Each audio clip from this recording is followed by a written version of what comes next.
ओम जय श्री जगन्नाथम। मित्रों, मैं पपेस आप सभी भक्त जनों को नमस्कार करता हूँ। तो चलिए सुनते हैं अग्नि पुराण की अगला अध्याय। मृत्युंजय योगों का वर्णन। भगवान धन्वंतरी कहते हैं, सुश्रुत, अब मैं मृत्युंजय कल्पों का वर्णन करता हूँ, जो आयु देने वाले एवं सब रोगों का मर्दन करने वाले हैं। मधु, घृत, त्रिफला और गिलोय का सेवन करना चाहिए। ये रोग को नष्ट करने वाली है तथा 300 वर्ष तक आयु दे सकती है। 4 तोले, 2 तोले अथवा 1 तोले की मात्रा में त्रिफला का सेवन वही फल देता है। 1 मास तक बिल्व तेल का नस्य लेने से 500 वर्ष की आयु और कवित्व शक्ति उपलब्ध होती है। भिलावा एवं तिल का सेवन रोग, अपमृत्यु, वृद्धावस्था को दूर करता है। वाकुची के पंचांग के चूर्ण को खैर, कत्था के क्वाथ के साथ 6 मास तक प्रयोग करने से रोगी कुष्ठ पर विजयी होता है। नीली, कटसरैया के चूर्ण का मधु या दुग्ध के साथ सेवन हितकर है। खांड युक्त दुग्ध का पान करने वाला 100 वर्षों की आयु प्राप्त करता है। प्रतिदिन प्रातः काल मधु, घृत और सोंठ का 4 तोले की मात्रा में सेवन करने वाला मनुष्य मृत्यु विजयी होता है। ब्राह्मी के चूर्ण के साथ दूध का सेवन करने वाले मनुष्य के चेहरे पर झुर्रियां नहीं पड़ती हैं और उसके बाल नहीं पकते हैं। वो दीर्घ जीवन लाभ करता है। मधु के साथ उचट्टा, भुई आंवला को 1 तोले की मात्रा में खाकर दुग्धपान करने वाला मनुष्य मृत्यु पर विजय पाता है। मधु, घी अथवा दूध के साथ मेड़ऊ के रस का सेवन करने वाला रोग एवं मृत्यु को जीतता है। 6 मास तक प्रतिदिन 1 तोले भर पलाश तेल का मधु के साथ सेवन करके दुग्ध पान करने वाला 5 से 100 वर्षों की आयु प्राप्त करता है। दुग्ध के साथ कांगनी के पत्तों के रस का या त्रिफला का प्रयोग करें। इससे मनुष्य 1000 वर्षों की आयु प्राप्त कर सकता है। इसी प्रकार मधु के साथ घृत और 4 तोले भर शतावरी चूर्ण का सेवन करने से भी सहस्रों वर्षों की आयु प्राप्त हो सकती है। घी अथवा दूध के साथ मेउड़ की जड़ का चूर्ण या पत्र स्वरस रोग एवं मृत्यु का नाश करता है। नीम के पंचांग चूर्ण को खैर के क्वाथ, काढ़े की भावना देकर भृंगराज के रस के साथ 1 तोला भर सेवन करने से मनुष्य रोग को जीतकर अमर हो सकता है। रुदंतिका का चूर्ण घृत और मधु के साथ सेवन करने से या केवल दुग्धाहार से मनुष्य मृत्यु को जीत लेता है। हरितकी के चूर्ण को भृंगराज रस की भावना देकर 1 तोले की मात्रा में घृत और मधु के साथ सेवन करने वाला रोग मुक्त होकर 300 वर्षों की आयु प्राप्त कर सकता है। गेठी, लोह चूर्ण, शतावरी समान भाग से भृंगराज रस तथा घी के साथ 1 तोला मात्रा में सेवन करने से मनुष्य 500 वर्षों की आयु प्राप्त करता है। लौह भस्म तथा शतावरी को भृंगराज के रस में भावना देकर मधु एवं घी के साथ लेने से 300 वर्ष की आयु प्राप्त होती है। ताम्र भस्म, गिलोय, शुद्ध गंधक समान भाग घी कुंवार के रस में घोंटकर 2-2 रत्ती की गोली बनाएं। इसका घृत से सेवन करने से मनुष्य 500 वर्ष की आयु प्राप्त करता है। असगंध, त्रिफला, चीनी, तैल और घृत में सेवन करने वाला 100 वर्ष तक जीता है। गदह पूर्णा का चूर्ण 1 पल मधु, घृत और दुग्ध के साथ भक्षण करने वाला भी शतायु होता है। अशोक की छाल का 1 पल चूर्ण मधु और घृत के साथ खाकर दुग्धपान करने से रोग नाश होता है। निम्ब के तैल की मधु सहित नस्य लेने से मनुष्य 100 वर्ष जीता है और उसके केश सदा काले रहते हैं। बहेड़े के चूर्ण को 1 तोला मात्रा में शहद, घी और दूध से पीने वाला शतायु होता है। मधुरादि गण की औषधियों तथा हरितकी को गुड़ और घृत के साथ खाकर दूध के सहित अन्न भोजन करने वालों के केश सदा काले रहते हैं तथा वो रोग रहित होकर 500 वर्षों का जीवन प्राप्त करता है। 1 मास तक सफेद पेठे के 1 पल चूर्ण को मधु, घृत और दूध के साथ सेवन करते हुए दुग्धान्न का भोजन करने वाला निरोग रहकर 1 सहस्र वर्ष की आयु का उपभोग करता है। कमलगंध का चूर्ण भांगरे के रस की भावना देकर मधु और घृत के साथ लिया जाए तो वो 100 वर्षों की आयु प्रदान करता है। कड़वी तुम्बी के 1 तोले भर तेल का नस्य 200 वर्षों की आयु प्रदान करता है।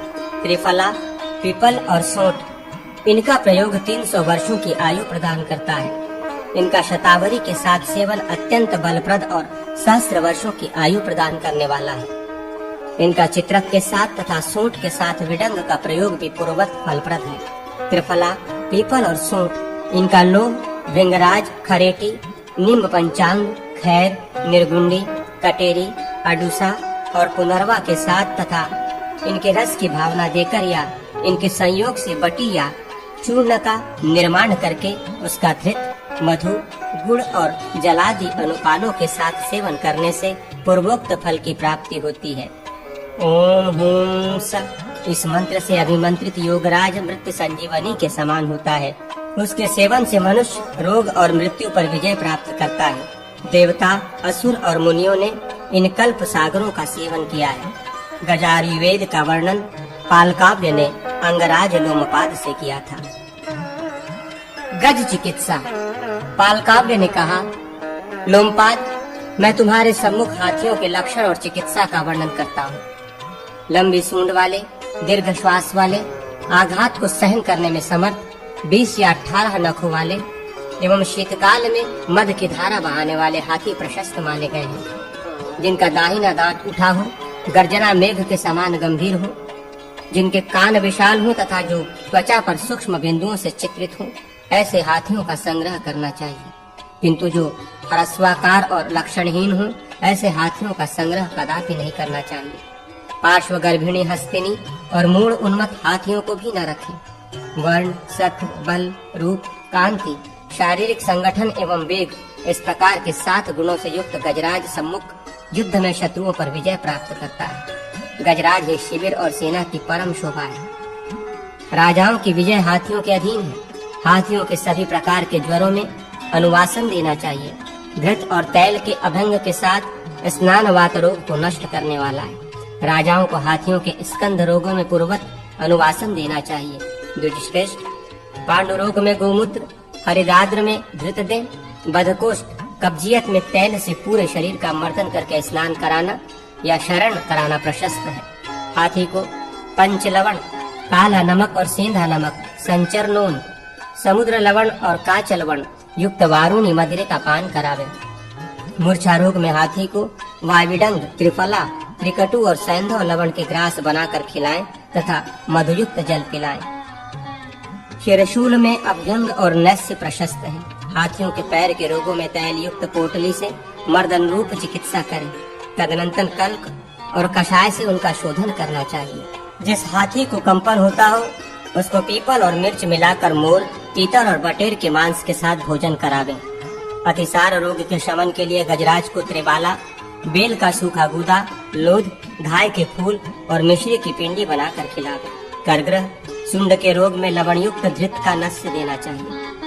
उत्कर्णक रोग में पीपल, सूंठ, काला जीरा और नागर मोथा से साधित यवागु एवं वाराही कंद का रस दें। दशमूल, कुलथी, अम्लवेद और काकमाची से सिद्ध किया हुआ तैल मिर्च के साथ प्रयोग करने से गलग्रह रोग का नाश होता है। मूत्रकृच्छ रोग में अष्टल वर्णयुक्त सूरा एवं धृत का पान करावें अथवा खीरे के बीजों का क्राथ दें। हाथी को चर्म दोष में नीम या अडुसे का पात पिलावें। कृमि युक्त कोष्ठ के शुद्धि के लिए गोमूत्र और वायुविडंग प्रशस्त है। सूठ, पीपल, मुनक्का और शर्करा से श्रित जल का पान शतदोष का क्षय करने वाला है तथा मांस रस भी लाभदायक है। अरुचि रोग में सौंठ, मिर्च एवं पिप्पली युक्त भूत मांग प्रशंसित है। निशोत, त्रिकटु, चित्रक, दंती, आक, पीपल, दुग्ध और गज पीपल इनसे सिद्ध किया हुआ स्नेह गुल्म रोग का अपहरण करता है। इसी प्रकार गज चिकित्सक भेदन, द्रावण, अभ्यंग, स्नेहपान और अनुवासन के द्वारा सभी प्रकार के वदृद्धि रोगों का विनाश करे। हाथी के कटु रोगों में मूंग की दाल या मूंग के साथ मुलहटी मिलावें और नेत्रबाला एवं बेल की छाल का लेप करें। सभी प्रकार के शूलों का शमन करने के लिए दिन के पूर्व भाग में इंद्रयव, हींग, धूप सरल दोनों हल्दी और दारू हल्दी की पिंडी दे। हाथियों के उत्तम भोजन में साठी चावल, मध्यम भोजन में जौ और गेहूं एवं अधम भोजन में अन्य भक्ष पदार्थ माने गए हैं। जौ और ईख हाथियों का बल बढ़ाने वाले हैं तथा सूखा तृण उनके धातु को प्रकोपित करने वाला है। मदक्षीण हाथी को दुग्ध पिलाना प्रशस्त है तथा दीपनीय द्रव्यों से पकाया हुआ मांसरस भी लाभप्रद है। गुग्गुल, गठिवन, करकोल्याधिकरण और चंदन इनका मधु के साथ प्रयोग करें। इससे पिंडोद्रेक रोग का नाश होता है। कुटकी, मत्स्य, वायविडंग, लवण, कोषातक की, झिमनी का दूध और हल्दी इनका धूप हाथियों के लिए विजयप्रद है। पीपल और चावल तथा तेल, माधविक, महुआ या अंगूर के रस से निर्मित सूरा तथा मधु इनका नेत्रों में परिषेक दीपनीय माना गया है। गौरैया, चिड़िया और कबूतर की बीट, गूलर, सूखा गोबर एवं मदिरा इनका मंजन हाथियों को अत्यंत प्रिय है। हाथी के नेत्रों को इससे अंजित करने पर वो संग्राम भूमि में शत्रुओं को मसल डालता है। नीलकमल, नागरमोथा और तगर इनको चावल के जल में पीस लें। यह हाथियों के नेत्रों को परम शांति प्रदान करता है। नख बढ़ने पर उनके नख काटने चाहिए और प्रतिमास तैल का सेक करना चाहिए। हाथियों का शयन स्थान सूखे गोबर और धूल से युक्त होना चाहिए। शरद और ग्रीष्म ऋतु में इनके लिए धृत का सेक उपयुक्त है। अश्ववाहन सार। भगवान धन्वंतरी कहते हैं, सुश्रुत, अब मैं अश्ववाहन का रहस्य और अश्वों की चिकित्सा का वर्णन करूंगा। धर्म, कर्म और अर्थ की सिद्धि के लिए अश्वों का संग्रह करना चाहिए। घोड़े के ऊपर प्रथम बार सवारी करने के लिए अश्विनी, श्रवण, हस्त, उत्तराषाढ़, उत्तर भाद्रपद और उत्तर फाल्गुनी नक्षत्र प्रशस्त माने गए हैं। घोड़ों पर चढ़ने के लिए हेमंत, शिशिर और वसंत ऋतु उत्तम है। ग्रीष्म, शरद एवं वर्षा ऋतु में घुड़सवारी निषिद्ध है। घोड़ों को तीखे और लचीले डंडों से न मारे, उनके मुख पर प्रहार न करे। जो मनुष्य घोड़े के मन को नहीं समझता तथा उपायों को जाने बिना ही उस पर सवारी करता है तथा घोड़े को कीलों और अस्थियों से भरे हुए दुर्गम, कंटक युक्त, बालू और कीचड़ से आच्छन्न पथ पर, गड्ढों या उन्मत्त भूमियों से दूषित मार्ग पर ले जाता है एवं पीठ पर काठी के बिना ही बैठ जाता है, वो मूर्ख अश्व का ही वाहन बनता है। अर्थात वो अश्व के अधीन होकर विपत्तियों में फंस जाता है। कोई बुद्धिमानों में श्रेष्ठ सुकृति अश्ववाहक अश्वशास्त्र को पढ़े बिना भी केवल अभ्यास और अध्यवसाय से ही अश्व को अपना अभिप्राय समझा देता है अथवा घोड़े के अभिप्राय को समझकर दूसरों को उसका ज्ञान करा देता है। अश्व को नहलाकर पूर्वाभिमुख खड़ा करें, फिर उसके शरीर में आदि में ओम और अंत में नमः शब्द जोड़कर उसमें बीजाक्षर से युक्त मंत्र बोलकर देवताओं की क्रमशः योजना, न्यास या भावना करें।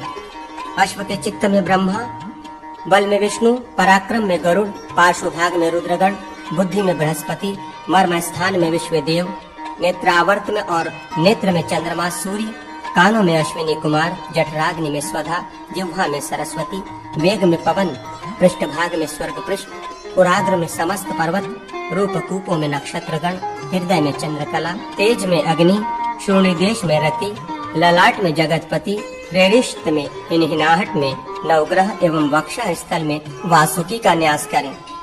अश्वारोही ही उपवास पूर्वक अश्व की अर्चना करे एवं उसके दक्षिण कर्ण में निम्नलिखित मंत्र का जप करे। तुरंगम, तुम गंधर्व राज हो, मेरे वचन को सुनो। तुम गंधर्व कुल में उत्पन्न हुए हो, अपने कुल को दूषित न करना। अश्व ब्राह्मणों के सत्य वचन, सोम, गरुड़, रुद्र, वरुण और पवन के बल एवं अग्नि के तेज से युक्त अपने जाति का स्मरण करो। याद करो कि तुम राजेंद्र पुत्र हो। सत्य वाक्य का स्मरण करो। वरुण कन्या वारुणी और कस्तुभ मणि को याद करो। जब दैत्यों और देवताओं द्वारा क्षीर समुद्र का मंथन हो रहा था, उस समय तुम देवकुल में प्रादुर्भूत हुए थे। अपने वाक्य का पालन करो। तुम अश्ववंश में उत्पन्न हुए हो। सदा के लिए मेरे मित्र बनो। मित्र, तुम ये सुनो, मेरे लिए सिद्ध वाहन बनो। मेरी रक्षा करते हुए मेरी विजय की रक्षा करो। समरांगण में मेरे लिए तुम सिद्ध प्रद हो जाओ। पूर्व काल में तुम्हारे पृष्ठभाग पर आरूढ़ होकर देवताओं ने दैत्यों का संहार किया था। आज मैं तुम्हारे ऊपर आरूढ़ होकर शत्रु सेनाओं पर विजय प्राप्त करूंगा। अश्वारोही वीर अश्व के कर्ण में उसका जप करके शत्रुओं को मोहित करता हुआ अश्व को युद्ध स्थल में लाए और उस पर आरूढ़ हो युद्ध करते हुए विजय प्राप्त करे। श्रेष्ठ अश्वारोही घोड़ों के शरीर से उत्पन्न दोषों को भी प्रायः यत्न पूर्वक नष्ट कर देते हैं तथा उनमें पुनः गुणों का विकास करते हैं। श्रेष्ठ अश्वारोहियों द्वारा अश्व में उत्पादित गुण स्वाभाविक से दिखने लगते हैं। कुछ अश्वारोही तो घोड़ों के सहज गुणों को भी नष्ट कर देते हैं। कोई अश्वों के गुण और कोई उनके दोषों को जानता है। वो बुद्धिमान पुरुष धन्य है जो अश्व रहस्य को जानता है। मंद बुद्धि मनुष्य उसके गुण दोष को दोनों को नहीं जानता। जो कर्म और उपाय से अनभिज्ञ है, अश्व का वेग पूर्वक वाहन करने में प्रयत्नशील है, क्रोधी एवं छोटे अपराध पर कठोर दंड देता है, वो अश्वारोही कुशल होने पर भी प्रशंसित नहीं होता है। जो अश्वारोही उपाय का जानकार है, घोड़े के चित्त को समझने वाला है, विशुद्ध एवं अश्व दोषों का नाश करने वाला है, वो संपूर्ण कर्मों में निपुण सवार सदा गुणों के उपार्जन में लगा रहता है। उत्तम अश्वारोही अश्व को उसकी लगाम पकड़कर बाह्य भूमि में ले जाए, वहाँ उसकी पीठ पर बैठकर दाएं बाएं के भेद से उसका संचालन करे। उत्तम घोड़े पर चढ़कर सहसा उस पर कोड़ा नहीं लगाना चाहिए, क्योंकि वो ताड़ना से डर जाता है और भयभीत होने से उसको मोह भी हो जाता है। अश्वारोही प्रातः काल अश्व को उसकी वल्गा लगाम उठाकर प्लुप्त गति से चलाए। संध्या काल में यदि घोड़े के पैर में नाल न हो तो लगाम पकड़कर धीरे धीरे चलाए, अधिक वेग से न दौड़ाए। ऊपर जो कान में जपने की बात तथा अश्व संचालन के संबंध में आवश्यक विधि कही गई है, इससे अश्व को आश्वासन प्राप्त होता है, इसलिए उसके प्रति ये सामनीति का प्रयोग हुआ। जब एक अश्व दूसरे अश्व के साथ रथ आदि में नियोजित होता है तो उसके प्रति ये भेद नीति का बर्ताव हुआ। घोड़े आदि से अश्व को पीटना, ये उसके ऊपर दंड नीति का प्रयोग है। अश्व को अनुकूल बनाने के लिए जो काल विलंब सहन किया जाता है या उसे चाल सीखने का अवसर दिया जाता है, ये उस अश्व के प्रति दान नीति का प्रयोग समझना चाहिए। पूर्व नीति के शुद्धि सफल उपयोग हो जाने पर उत्तरोत्तर नीति का प्रयोग करें।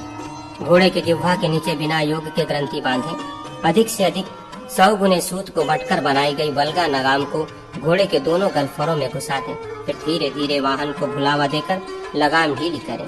जब घोड़े की जिह्वा आहीना अवस्था प्राप्त हो तब जिह्वातल की ग्रंथि खोल दें। जब तक अश्व स्तोभ स्थिरता का त्याग न करे तब तक गाढ़ता का मोचन करें। लगाम को अधिक न कसे।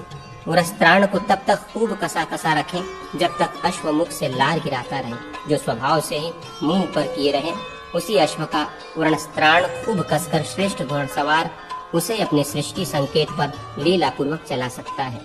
जो पहले घोड़े के पिछले दाएं पैर से दाई वल्गा संयोजित कर देता है, उसने उसके दाएं पैर को काबू में कर लिया।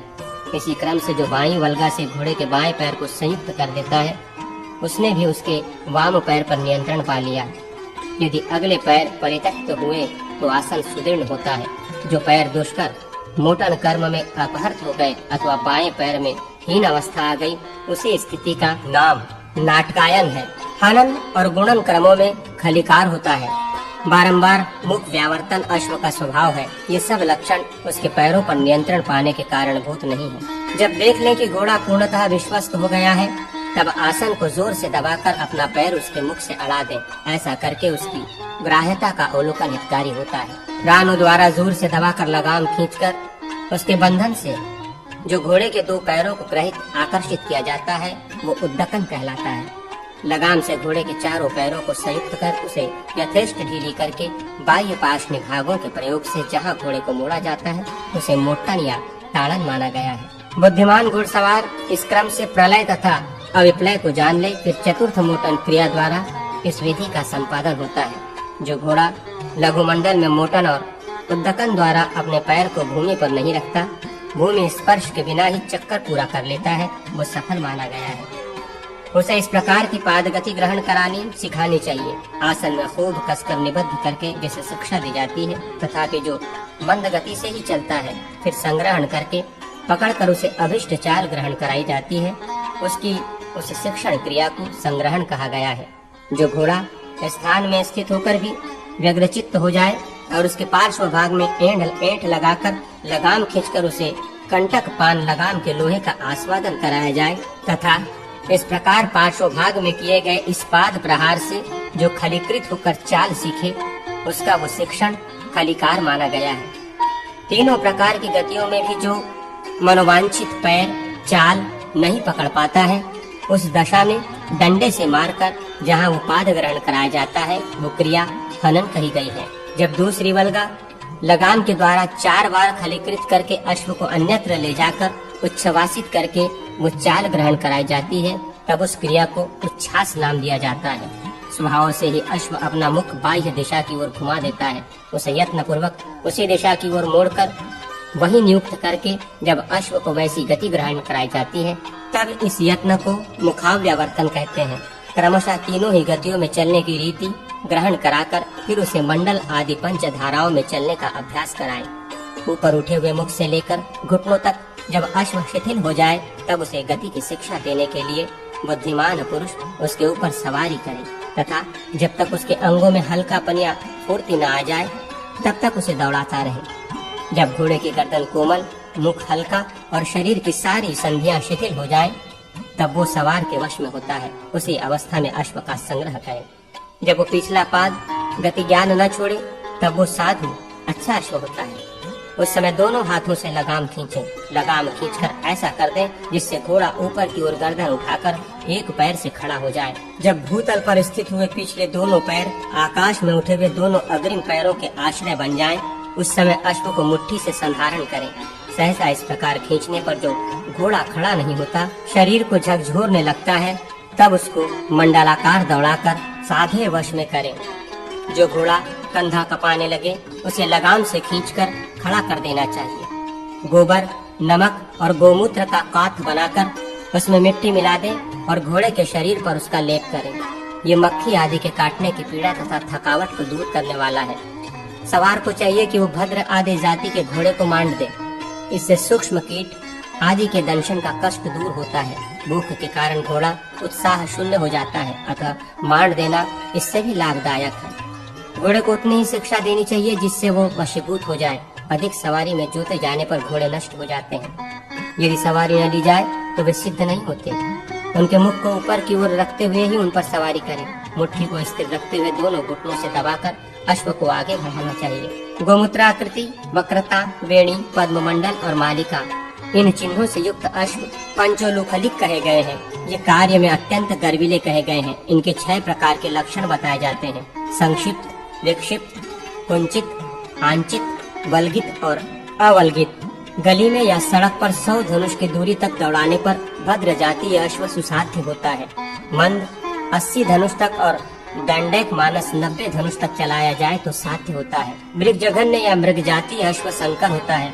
वो इन्हीं के समन्वय के अनुसार 80 या 90 धनुष की दूरी तक हाँकने पर साध्य होता है। शक्कर, मधु और लाजा, धान का लावा खाने वाला ब्राह्मण जाति अश्व पवित्र एवं सुगंध युक्त होता है। क्षत्रिय अश्व तेजस्वी होता है। वैश्य अश्व विनीत और बुद्धिमान हुआ करता है और शुद्ध अश्व अपवित्र, चंचल, मंद, कुरूप, बुद्धिहीन और दुष्ट होता है। लगाम द्वारा पकड़ा जाने पर जो अश्व लार गिराने लगे उसे रस्सी और लगाम खोलकर पानी की धारा से नहलाना चाहिए। अब अश्व के लक्षण बतलाऊंगा जैसा कि शालिहोत्र ने कहा था। अश्व चिकित्सा। शालिहोत्र कहते हैं, सुश्रुत, अब मैं अश्वों के लक्षण एवं चिकित्सा का वर्णन करता हूँ। जो अश्व हीन दंत, विषम दंत युक्त या बिना दांत का, कराली 2 से अधिक दंत पंक्तियों से युक्त, कृष्ण तालु, कृष्ण वर्ण की जिह्वा से युक्त, युग्मज जुड़वा पैदा जन्म से ही, बिना अंडकोश का, 2 खुरों वाला, श्रृंग युक्त, 3 रंगों वाला, व्याघ्र वर्ण, गदर्भ वर्ण, भस्म वर्ण, सुवर्ण या अग्निवर्ण, ऊंचे ककुद वाला, श्वेत कुष्ठ ग्रस्त, कौवे जिस पर आक्रमण करते हों, जो खरसार अथवा वानर के समान नेत्रों वाला हो, या जिसके अयाल, गोहांग तथा नथुने कृष्ण वर्ण के हों, यव के तुंड के समान कठोर केश हो, जो तीतर के समान रंग वाला हो, विषमांग हो, श्वेत चरण वाला हो तथा जो ध्रुव स्थिर आवर्तों से रहित हो तथा अशुभ आवर्तों से युक्त हो, ऐसे अश्व का परित्याग करना चाहिए। नाक तथा नाक के पास ऊपर 2-2 मस्तक एवं वक्षा स्थल में 2-2 तथा प्रयाण, पीठ और पिछले भाग, ललाट और कंठ देश में भी 2-2 इस प्रकार अश्वों के 10 आवर्त भंवरी चिन्ह शुभ माने गए हैं। ओष्ठ प्रांत में, ललाट में, कान के मूल में, निगालक गर्दन में, अगले पैरों के ऊपर मूल में तथा गले में स्थित आवर्त श्रेष्ठ कहे जाते हैं। शेष अंगों के आवर्त अशुभ होते हैं। शुक, इंद्रगुप्त, विरो, वधूटी एवं चंद्रमा के समान कांति से युक्त, काकवर्ण, सुवर्णवर्ण तथा चिकने घोड़े सदैव प्रशस्त माने जाते हैं। जिन राजाओं के पास लंबी ग्रीवा वाले, भीतर की ओर धसी आंख वाले, छोटे कान वाले किंतु देखने में मनोहर घोड़े हों, वहां विजय की अभिलाषा छोड़ दें। घोड़े हाथी यदि पाले जाएं तो शुभप्रद होते हैं, परंतु यदि उचित न पालन हो तो दुखप्रद होते हैं। घोड़े लक्ष्मी के पुत्र, गंधर्व रूप में पृथ्वी के उत्तम रत्न है। अश्वमेघ में पवित्र होने के कारण ही अश्व का उपयोग किया जाता है। मधु के साथ अडूसा, नीम की छाल, बड़ी कटेरी और गिलोय, इनके पिंडी तथा सिर का स्वेद ये नासिका मल को नाश करने वाले हैं। हिंग, पिकरमूल, सोंठ, अम्लवेद, पीपल तथा सैंधल वर्ण ये गर्म जल के साथ देने पर शूल का नाश करते हैं। सोंठ, अतिस, मोथा, अनंत मूल या दूब और बेल इनका क्वाथ घोड़े को पिलाया जाए तो वो उसके सभी प्रकार के अतिसार को नष्ट करता है। प्रियंगु, कालीसर तथा पर्याप्त शर्करा से युक्त बकरी का गर्म किया हुआ दूध पी लेने पर घोड़े की थकावट दूर हो जाती है। अश्व को द्रोणी में तैल बस्ती देनी चाहिए अथवा कुष्ठ में उत्पन्न शिराओं का वेधन करना चाहिए, इससे उसको सुख प्राप्त होता है। अनार की छाल, त्रिफला, त्रिकटु तथा गुड़ इनको सम मात्रा में ग्रहण करके इनका पिंड बनाकर घोड़े को दें। ये अश्वों की कृष्णता को दूर करने वाला है। घोड़ा प्रियंगु, लोध तथा मधु के साथ अडूसे के रस या पंचकोलादि पीपल, पीपला मूल, चव्य, चीता तथा सोंठ युक्त दुग्ध का पान करे तो वो कास रोग से मुक्त हो जाता है।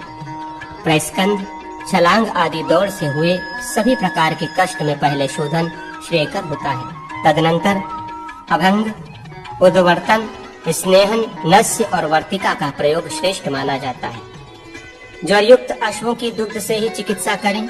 लोधमूल, करंजमूल, बिजौरा, नींबू, चित्रक, सोंठ, ऊट, वच एवं रासना इनका लेप शोथ, सूजन का नाश करने वाला है। घोड़े को निराहार रखकर मजीठ, मूलहटी, मुनक्का, बड़ी कटेरी, छोटी कटेरी, लाल चंदन, खीरे के मूल और बीज, सिहाड़े के बीज और कसेरू इनसे युक्त बकरी का दूध पकाकर अत्यंत शीतल करके शक्कर के साथ पिलाने से वो घोड़ा रक्त प्रमेह से छुटकारा पाता है। मन्या, टुड्डी तथा ग्रीवा की शिराओं के शोथ तथा गलग्रह रोग में उन स्थानों पर कटु तेल का अभ्यंग प्रशस्त है। गलग्रह रोग तथा शोथ प्रायः गल देश में ही होते हैं। चिरचिरा, चित्रक, सैंधव तथा सुगंध घास का रस पीपल और हिंग के साथ इसका नस्य देने से अश्व कभी विषाद युक्त नहीं होता। हल्दी, दारू हल्दी, मालकांगनी, पाठा, पीपल, ऊट, बच तथा मधु इनका गुड़ एवं गोमूत्र के साथ जिह्वा पर लेप जिह्वा स्तंभ में हितकर है। तिल, मुलहटी, हल्दी और नीम के पत्तों से निर्मित पिंडी मधु के साथ प्रयोग करने पर व्रण का शोधन और धृत के साथ प्रयुक्त होने पर घाव को भरती है। जो घोड़े अधिक चोट के कारण तीव्र वेदना से युक्त होकर लंगड़ाने लगते हैं उनके लिए तैल से परिवेश क्रिया शीघ्र ही रोग नाश करने वाली होती है। वात, पित्त, कफ दोषों के द्वारा अथवा क्रोध के कारण चोट पा जाने से पके फूटे स्थानों के व्रण के लिए ये क्रम है। पीपल, गूलर, पाकर, मूलहटी, बट और बेल इनका अत्यधिक जल में सिद्ध क्वाथ थोड़ा गर्म हो तो ये व्रण का शोधन करने वाला है। सौंफ, सोंठ, रासना, मजीठ, ऊट, सैंधव, देवदारू, वच, हल्दी, दारू हल्दी, रक्त चंदन इनका स्नेह क्वाथ करके गिलोय के जल के साथ या दूध के साथ उद्दर्तन बस्ती अथवा नस्य रूप में प्रयोग सभी लिंगित दोषों में करना चाहिए। नेत्र रोग युक्त अश्व के नेत्रांत में जोंक द्वारा अभिस्त्रावण कराना चाहिए। खैर, गूलर और पीपल की छाल के क्वाथ से नेत्रों का शोधन होता है।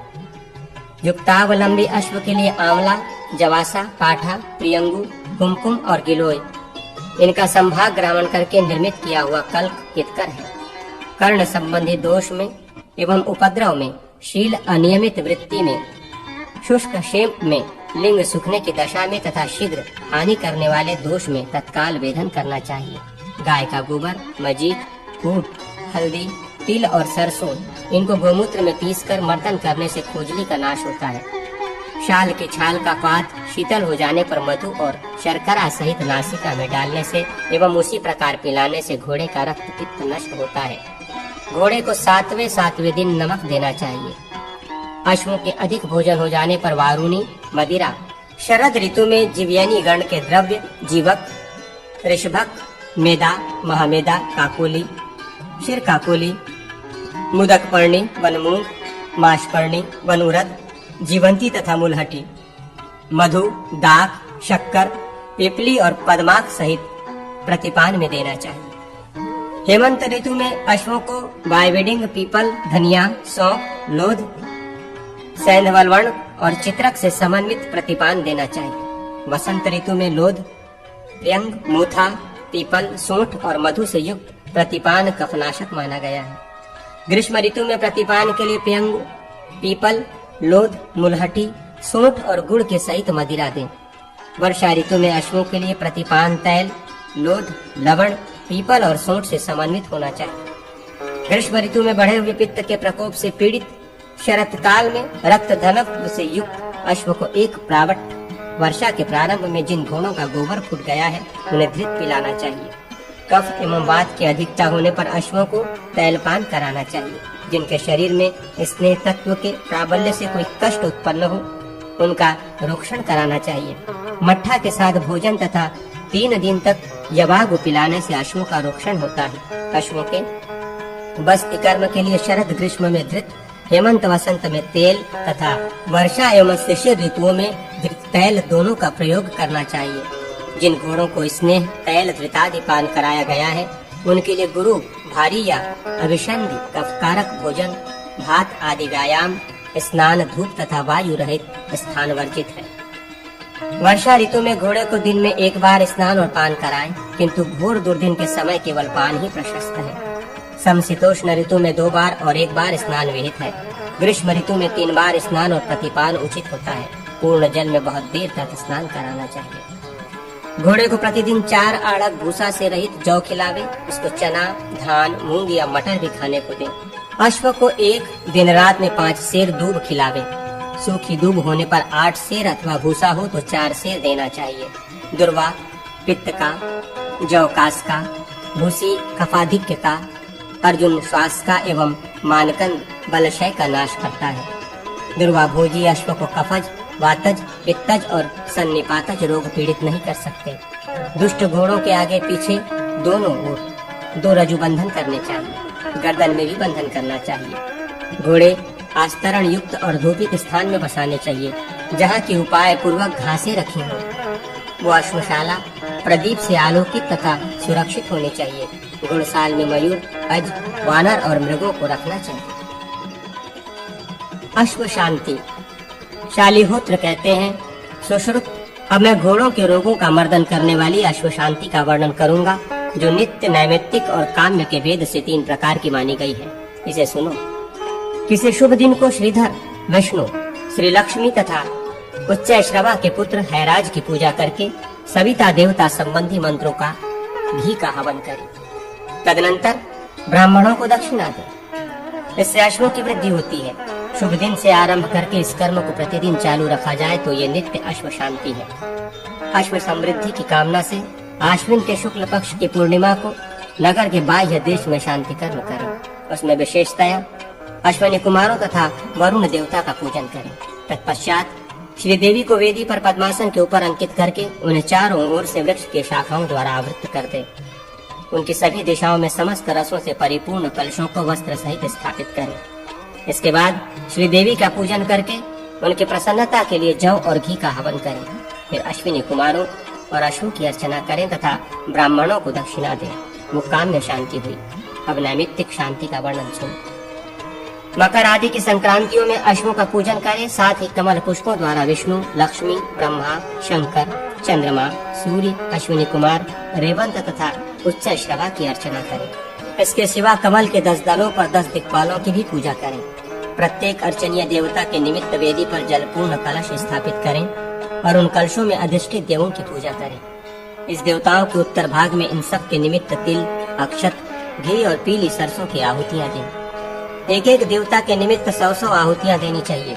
अश्व संबंधी रोगों के निवारण के लिए उपवास पूर्वक ये शांति कर्म करना उचित है। गज शांति शालिहोत्र कहते हैं, मैं गज रोगों का प्रशमन करने वाली गज शांति के विषय में कहूँगा। किसी भी शुक्ला पंचमी को विष्णु, लक्ष्मी तथा नागराज ऐरावत की पूजा करें। फिर ब्रह्मा, शिव, विष्णु, इंद्र, कुबेर, यमराज, चंद्रमा, सूर्य, वरुण, वायु, अग्नि, पृथ्वी, आकाश, शेषनाग, पर्वत, विरूपाक्ष, महापद्म, भद्र, सुमनस और देव जातीय 8 हाथियों का पूजन करें। उन 8 नागों के नाम ये हैं: कुमुद, ऐरावत, पद्म, पुष्पदंत, वामन, सुप्रतीक, अंजन और नील। तत्पश्चात होम करें और दक्षिणा दें।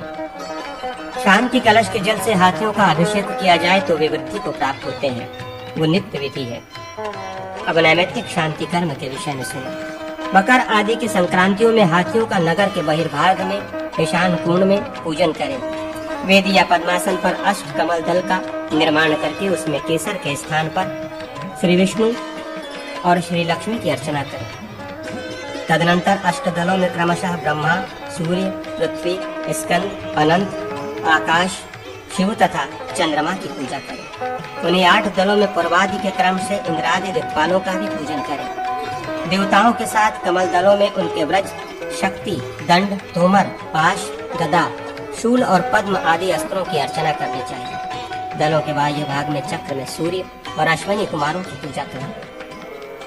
अष्टो वसुओं एवं साध्य देवों का दक्षिण भाग में तथा भार्गवांगिरस देवताओं का नैऋत्य कोण में यजन करें। वायव्य कोण में मरुद गणों का, दक्षिण भाग में विश्व देवों का एवं रौद्र मंडल ईशान में रुद्रों का पूजन करना चाहिए। वृत्त रेखा के द्वारा निर्मित अष्टदल कमल के बहिर्भाग में सरस्वती, सूत्रकार और देवर्षियों की अर्चना करें। पूर्व भाग में नदी, पर्वतों एवं ईशान आदि कोणों में महाभूतों की पूजा करें। तदनंतर पद्म, चक्र, गदा तथा शंख से सुशोभित चतुष्कोण एवं चतुर्द्वार युक्त भूपूर मंडल का निर्माण करके आग्नेय आदि कोणों में कलशों की भी स्थापना करें तथा चारों ओर पताकाओं और तोरणों का निवेश करें। सभी द्वारों पर ऐरावत आदि नागराजों का पूजन करें। पूर्वादि दिशाओं में समस्त देवताओं के लिए पृथक पृथक सर्वाशुद्धि युक्त पात्र रखें। हाथियों का पूजन करके उनकी परिक्रमा करें। सभी देवताओं के उपदेश से पृथक पृथक 100 आहुतियां प्रदान करें। तदनंतर नागराज, अग्नि और देवताओं को साथ लेकर बाजे बजाते हुए अपने घरों को लौटना चाहिए। ब्राह्मणों एवं गज चिकित्सक आदि को दक्षिणा देनी चाहिए। तत्पश्चात कालज्ञ विद्वान गजराज पर आरूढ़ होकर उसके कान में निम्नांकित मंत्र कहे। उस नागराज की मृत्यु को प्राप्त होने पर शांति करके दूसरे हाथी के कान में मंत्र का जप करे। महाराज ने तुमको श्री गज के पद पर नियुक्त किया है। अब से तुम इस राजा के लिए गजाग्रणी, गजों के अगुआ हो। ये नरेश आज से गंध, माल्य एवं उत्तम अक्षतों द्वारा तुम्हारा पूजन करेंगे। उनकी आज्ञा से प्रजाजन भी सदा तुम्हारा अर्चन करेंगे। तुमको युद्ध भूमि, मार्ग एवं ग्रह में महाराज की सदा रक्षा करनी चाहिए। नागराज, तिर्यक भाव, टेढ़ापन को छोड़कर अपने दिव्य भाव का स्मरण करो। पूर्व काल में देवासुर संग्राम में देवताओं ने ऐरावत पुत्र श्रीमान अरिष्ट नाग को श्री गज का पद प्रदान किया था। श्री गज का वो संपूर्ण तेज तुम्हारे शरीर में प्रतिष्ठित है। नागेंद्र, तुम्हारा कल्याण हो। तुम्हारा अंतर्निहित दिव्य भाव संपन्न तेज उद्बुद्ध हो उठे। तुम रणांगण में राजा की रक्षा करो। राजा पूर्वोक्त अभिषिक्त गजराज पर शुभ मुहूर्त में आरोहण करे। शस्त्रधारी श्रेष्ठ वीर उसका अनुगमन करे। राजा हस्तिशाला में भूमि पर अंकित कमल के बहिर्भाग में दिक्पालों का पूजन करे। केसर के स्थान पर महाबली नागराज, भूदेवी और सरस्वती का यजन करे। मध्य भाग में गंध, पुष्प और चंदन से डिग्गिन की पूजा एवं हवन करके ब्राह्मणों को रसपूर्ण कलश प्रदान करे। पुनः गजाध्यक्ष, गजरक्षक और ज्योतिषी का सत्कार करे। तदनंतर डिडिम गजाध्यक्ष को प्रदान करे, वो भी इसको बजावे। गजाध्यक्ष नागराज के जघन प्रदेश पर आरूढ़ होकर शुभ एवं गंभीर स्वर में डिंडिम वादन करे।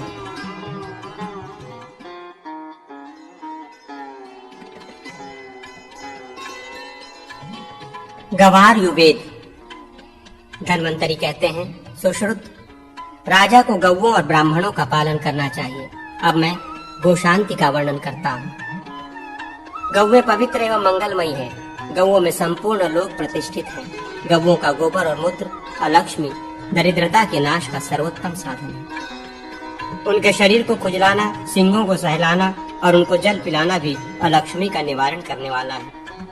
गोमूत्र, गोबर, गोदुग्ध, दधी, धृत और कुशोदक, ये षडंग पंचगव्य पीने के लिए उत्कृष्ट वस्तु तथा दुस्वप्नों आदि का निवारण करने वाला है। गोरोचना विष और राक्षसों को विनाश करती है। गौओं को ग्रास देने वाला स्वर्ग को प्राप्त होता है। जिसके घर में गौएं दुखित होकर निवास करती हैं, वो मनुष्य नरकगामी होता है। दूसरे की गाय को ग्रास देने वाला स्वर्ग को और गोहित में तत्पर ब्रह्मलोक को प्राप्त होता है। गोदान, गोमाहात्म्य कीर्तन और गोरक्षण से मानव अपने कुल का उद्धार कर देता है। ये पृथ्वी गौओं के श्वास से पवित्र होती है। उनके स्पर्श से पापों का क्षय होता है। एक दिन गोमूत्र, गोमय, धृत, दूध, दधी और कुश का जल एवं एक दिन उपवास चांडाल को भी शुद्ध कर देता है। पूर्व काल में देवताओं ने भी समस्त पापों के विनाश के लिए इसका अनुष्ठान किया था। इनमें से प्रत्येक वस्तु का क्रमशः 3-3 दिन भक्षण करके रहा जाए तो उसे महाशांतपन व्रत कहते हैं। यह व्रत संपूर्ण कामनाओं को सिद्ध करने वाला और समस्त पापों का विनाश करने वाला है। केवल दूध पीकर 21 दिन रहने से कृच्छातिकृच्छ व्रत होता है।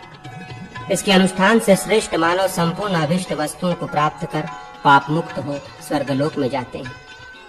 3 दिन गरम गोमूत्र, 3 दिन गरम धृत, 3 दिन गरम दूध और 3 दिन गरम वायु पीकर रहे। ये तप्तकृच्छ व्रत कहलाता है, जो समस्त पापों का प्रशमन करने वाला और ब्रह्मलोक की प्राप्ति कराने वाला है।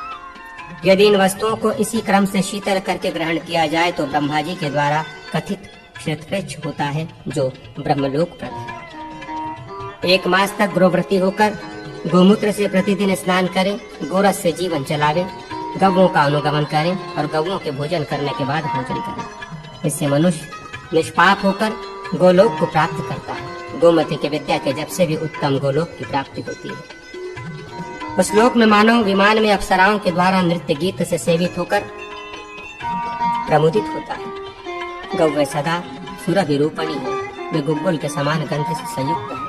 गौवे समस्त प्राणियों की प्रतिष्ठा है। गौवे परम मंगलमयी है। गौवे परम अन्न और देवताओं के लिए उत्तम भविष्य है। वे संपूर्ण प्राणियों को पवित्र करने वाले दुग्ध और गोमूत्र का वहन एवं शरण करती हैं और मंत्रपूत भविष्य से स्वर्ग में स्थित देवताओं को तृप्त करते हैं। ऋषियों के अग्निहोत्र में गौवें होम कार्य में प्रयुक्त होती हैं। गौवें संपूर्ण मनुष्यों के उत्तम शरण है। गौवें परम पवित्र, महामंगलमयी, स्वर्ग की सोपान भूत, धन्य और सनातन नित्य है। श्रीमती सुरभि पुत्री गौओं को नमस्कार है। ब्रह्म सुताओं को नमस्कार है। पवित्र गौओं को बारंबार नमस्कार है। ब्राह्मण और गौवे एक ही कुल की 2 शाखाएं हैं। एक के आश्रय में मंत्र की स्थिति है, दूसरे में भविष्य प्रतिष्ठित है। देवता, ब्राह्मण, गौ, साधु और साध्वी स्त्रियों के बल पर यह सारा संसार टिका हुआ है। इसी से वह परम पूजनीय है। गौवें जिस स्थान पर जल पीती हैं वो स्थान तीर्थ है। गंगा आदि पवित्र नदियाँ गो स्वरूपा ही है। सुश्रुत, मैंने ये गौओं के महात्मा का वर्णन किया, अब उनकी चिकित्सा सुनो। गौओं के श्रृंग रोगों में सोंठ, खरेटी और जटामांसी को सीलकर पीसकर उसमें मधु, सैंधव और तेल मिलाकर प्रयोग करें।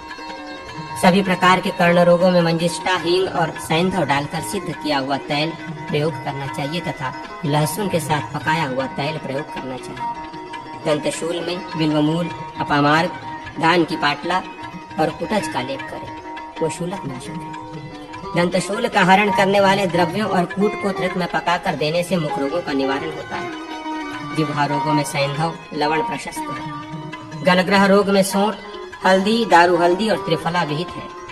हृदरोग, वस्ती रोग, वात रोग और क्षय रोग में गौओं को घृत मिश्रित त्रिफला का अनुपात प्रशस्त बताया गया है। अतिसार में हल्दी, दारू हल्दी और पाठा नेमुख दिलाना चाहिए। सभी प्रकार के कोष्ठगत रोगों में शाखा, पैर पुच्छादि गत रोगों में एवं कास, श्वास एवं अन्य साधारण रोगों में सोंठ, भारंगी देनी चाहिए। हड्डी आदि टूटने पर लवण युक्त प्रियंगु का लेप करना चाहिए। तैलवात का हरण करता है।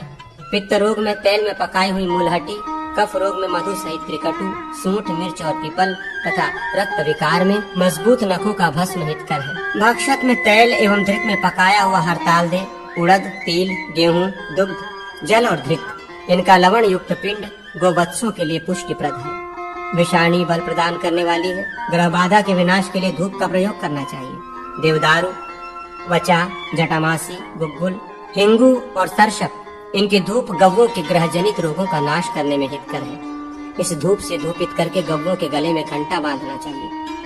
अस्कंध और तिलों के साथ नवनीत का भक्षण कराने से गौ दुग्धवती हो जाती है। जो वृक्ष घर में मदोन्मत्त हो जाता है उसके लिए हिंगू परम रसायन है। पंचमी तिथि को सदा शांति के निमित्त गोमय पर भगवान लक्ष्मी नारायण का पूजन करें, यह पर अशांति कही गई है। आश्विन के शुक्ल पक्ष की पूर्णिमा को श्री हरि का पूजन करें। श्री विष्णु, रुद्र, ब्रह्मा, सूर्य, अग्नि और लक्ष्मी का धृत से पूजन करें। दही भली भांति खाकर वो पूजन करके अग्नि की प्रदक्षिणा करें। ग्रह के बहिर्भाग में गीत और वाद्य की ध्वनि के साथ वृषभ युद्ध का आयोजन करें। गवों को लवण और ब्राह्मणों को दक्षिणा दें। मकर संक्रांति आदि नैमित्तिक पर्वों पर भी लक्ष्मी सहित श्री विष्णु को भूमिस्थ कमल के मध्य में और पूर्व आदि दिशाओं में कमल के स्तर पर देवताओं की पूजा करें। कमल के बहिर्भाग में मंगलमय ब्रह्मा, सूर्य, बहुरूप बलि, आकाश, विश्वरूप का तथा रिद्धि, सिद्धि, शांति और रोहिणी आदि दिग्देव, चंद्रमा और शिव का कृषण खींचड़ी से पूजन करें। दिक्पालों की कलशस्थ पद्म पत्र पर अर्चना करें। फिर अग्नि में सरसप, अक्षत, तंडुल और खैर वृक्ष की समिधाओं का हवन करें। ब्राह्मण को 100 भर सुवर्ण और कांस्य आदि धातु दान करें। फिर शिव संयुक्त गौओं की पूजा करके उन्हें शांति के निमित्त छोड़ें। अग्निदेव कहते हैं, वशिष्ठ शालिहोत्र ने सुश्रुत को अश्वायुर्वेद और पालकाव्य ने अंगराज को गवायुर्वेद का उपदेश किया था। अग्निदेव कहते हैं, वशिष्ठ अब मैं भोग और मोक्ष प्रदान करने वाली मंत्र विद्या का वर्णन करता हूँ, ध्यान देकर उसका श्रवण कीजिए। विश्रेष्ठ 20 से अधिक अक्षरों वाले मंत्र माला मंत्र, 10 से अधिक अक्षरों वाले मंत्र और 10 से कम अक्षरों वाले मंत्र बीज मंत्र कहे गए हैं। माला मंत्र वृद्धावस्था में सिद्धिदायक होते हैं। मंत्र यौनावस्था में सिद्धिप्रद है। 5 अक्षर से अधिक तथा 10 अक्षर तक के मंत्र बाल्यावस्था में सिद्धि प्रदान करते हैं। अन्य मंत्र अर्थात 1 से लेकर 5 तक के मंत्र सर्वदा और सबके लिए सिद्धिदायक होते हैं। मंत्रों की 3 जातियां होती हैं, स्त्री, पुरुष और नपुंसक। जिन मंत्रों के अंत में स्वाहा पद का प्रयोग हो वे स्त्री जाति है। जिनके अंत में नमः पद जुड़ा हो वे मंत्र नपुंसक है। शेष सभी मंत्र पुरुष जाति हैं। वे वशीकरण और उच्चाटन कर्म में प्रशस्त माने गए हैं। शुद्र क्रिया तथा रोग के निवारणार्थ अर्थात शांति कर्म में स्त्री जाति मंत्र उत्तम माने गए हैं। इन सबसे भिन्न विद्वेषण एवं अभिचार आदि कर्म में नपुंसक मंत्र उपयोगी बताए गए हैं। मंत्रों के 2 भेद हैं, आग्नेय और सौम्य।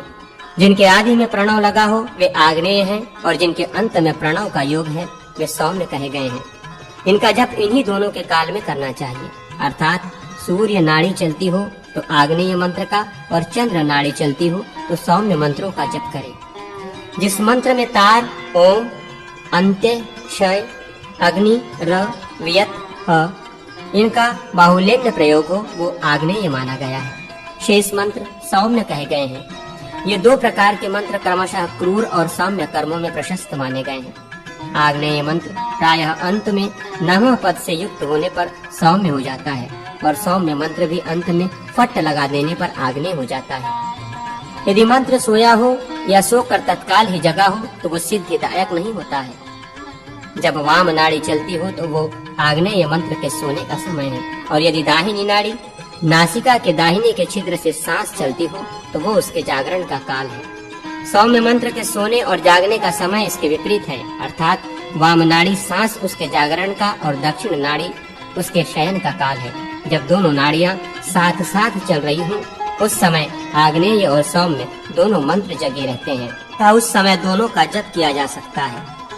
दुष्ट नक्षत्र, दुष्ट राशि तथा शत्रु रूप आदि अक्षर वाले मंत्रों को अवश्य त्याग देना चाहिए।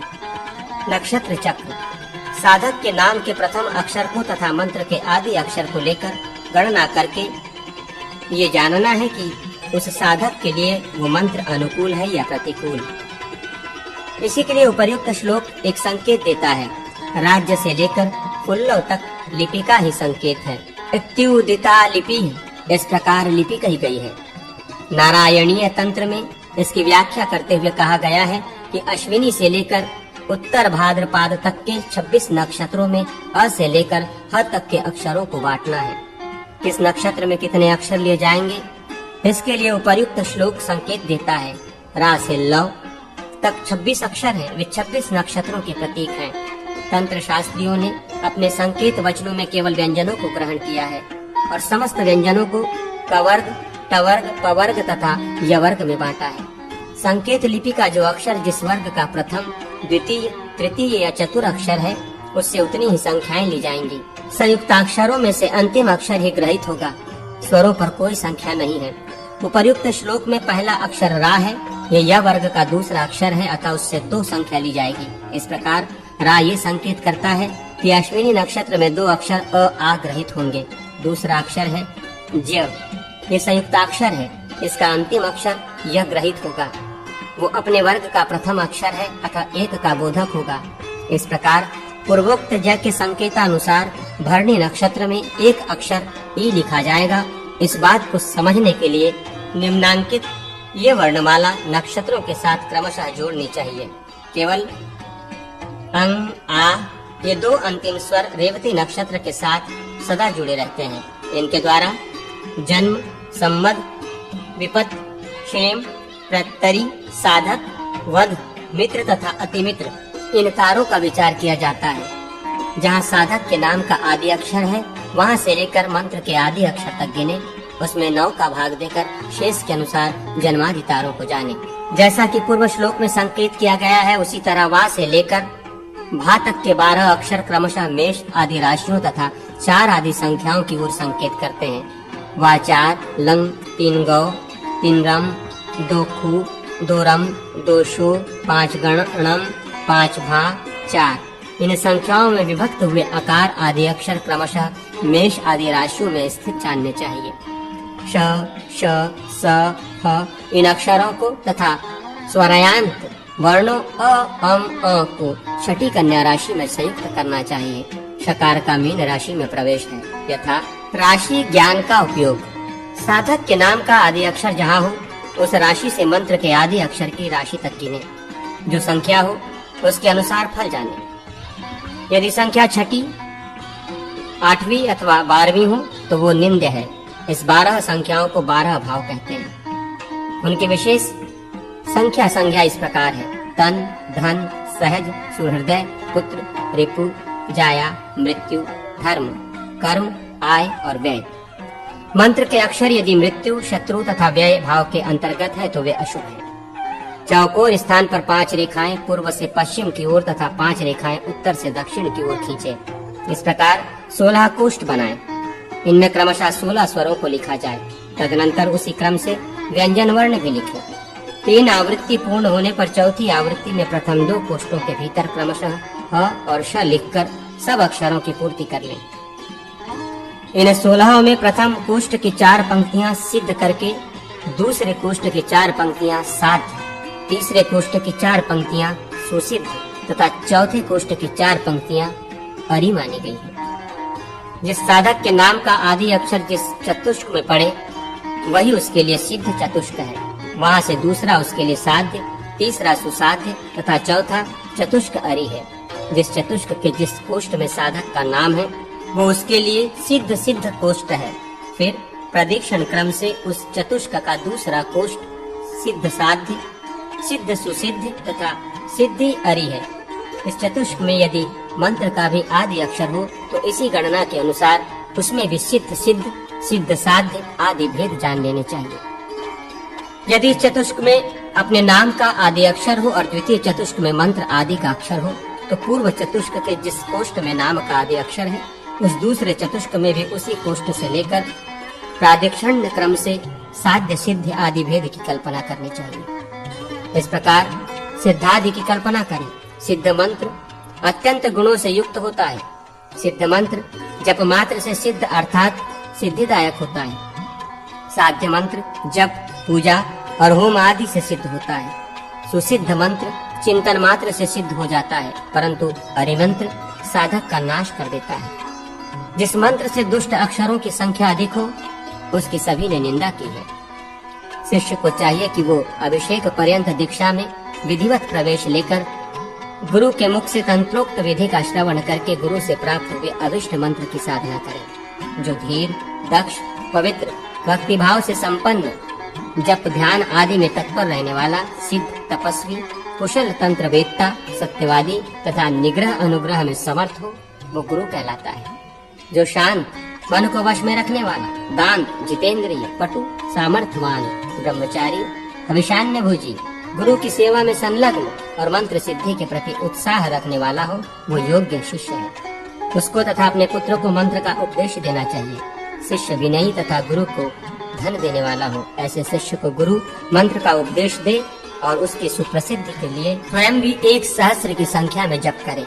अकस्मात कहीं से सुना हुआ, छल अथवा बल से प्राप्त किया हुआ, पुस्तक के पन्ने में लिखा हुआ अथवा गाथा में कहा गया मंत्र नहीं जपना चाहिए। यदि ऐसे मंत्र का जप किया जाए तो वो अनर्थ उत्पन्न करता है। जो जप, होम तथा अर्चना आदि भूरी क्रियाओं द्वारा मंत्र की साधना में संलग्न रहता है उसके मंत्र स्वकाल्पिक साधन से ही सिद्ध हो जाते हैं। जिसने एक मंत्र को भी विधि पूर्वक सिद्ध कर लिया है उसके लिए इस लोक में कुछ भी असाध्य नहीं है। फिर जिसने बहुत से मंत्र सिद्ध कर लिए हैं उसके महात्मा का किस प्रकार वर्णन किया जाए। वो तो साक्षात शिव ही है। एक अक्षर का मंत्र 10 लाख जप करने से सिद्ध हो जाता है। मंत्र में ज्यों ज्यों अक्षर की वृद्धि हो त्यों ही त्यों उसके जप की संख्या में कमी होती है। इस नियम से अन्य मंत्रों के जप की संख्या के विषय में स्वयं ऊहा कर लेनी चाहिए। बीज मंत्र की अपेक्षा दुगुनी तिगुनी संख्या में माला मंत्रों के जप का विधान है। जहाँ जप की संख्या नहीं बताई गई हो वहाँ मंत्र जपादि के लिए 108 या 1008 संख्या जाननी चाहिए।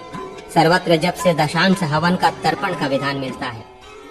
जहाँ किसी द्रव्य विशेष का उल्लेख न हो वहाँ होम में धृत का उपयोग करना चाहिए। जो आर्थिक दृष्टि से असमर्थ हो उसके लिए होम के निमित्त जप की संख्या से दशांश जप का ही सर्वत्र विधान मिलता है। अंग आदि के लिए भी जप आदि का विधान है।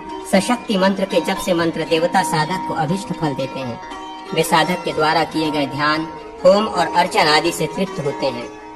उच्च स्वर से जप की अपेक्षा उपांशु मंद स्वर से किया गया जप 10 गुना श्रेष्ठ कहा गया है। यदि केवल जिह्वा हिलाकर जप किया जाए तो वो 100 गुना उत्तम माना गया है।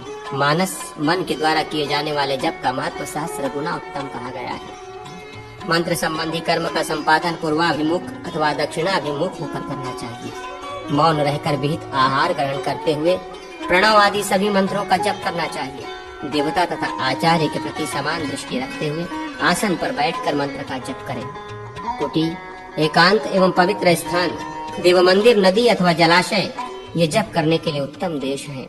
मंत्र सिद्धि के लिए जौ की लपसी, मालपुए, दुग्ध एवं अभिशान्य का भोजन करें। साधक मंत्र देवता का उनकी तिथि, वार, कृष्ण पक्ष की अष्टमी, चतुर्दशी तथा ग्रहण आदि पर्वों पर पूजन करें। अश्विनी कुमार, यमराज, अग्नि, धाता, चंद्रमा, रुद्र, अदिति, बृहस्पति, सर्प, पितर, भग, अर्यमा, सूर्य, त्वष्टा, वायु, इंद्राग्नि, मित्र, इंद्र, जल, निऋक्ति, विश्वदेव, विष्णु, वसुगण, वरुण, अजयपाद, अहिर्बुंद और पुषा ये क्रमशः अश्विनी आदि नक्षत्रों के देवता हैं।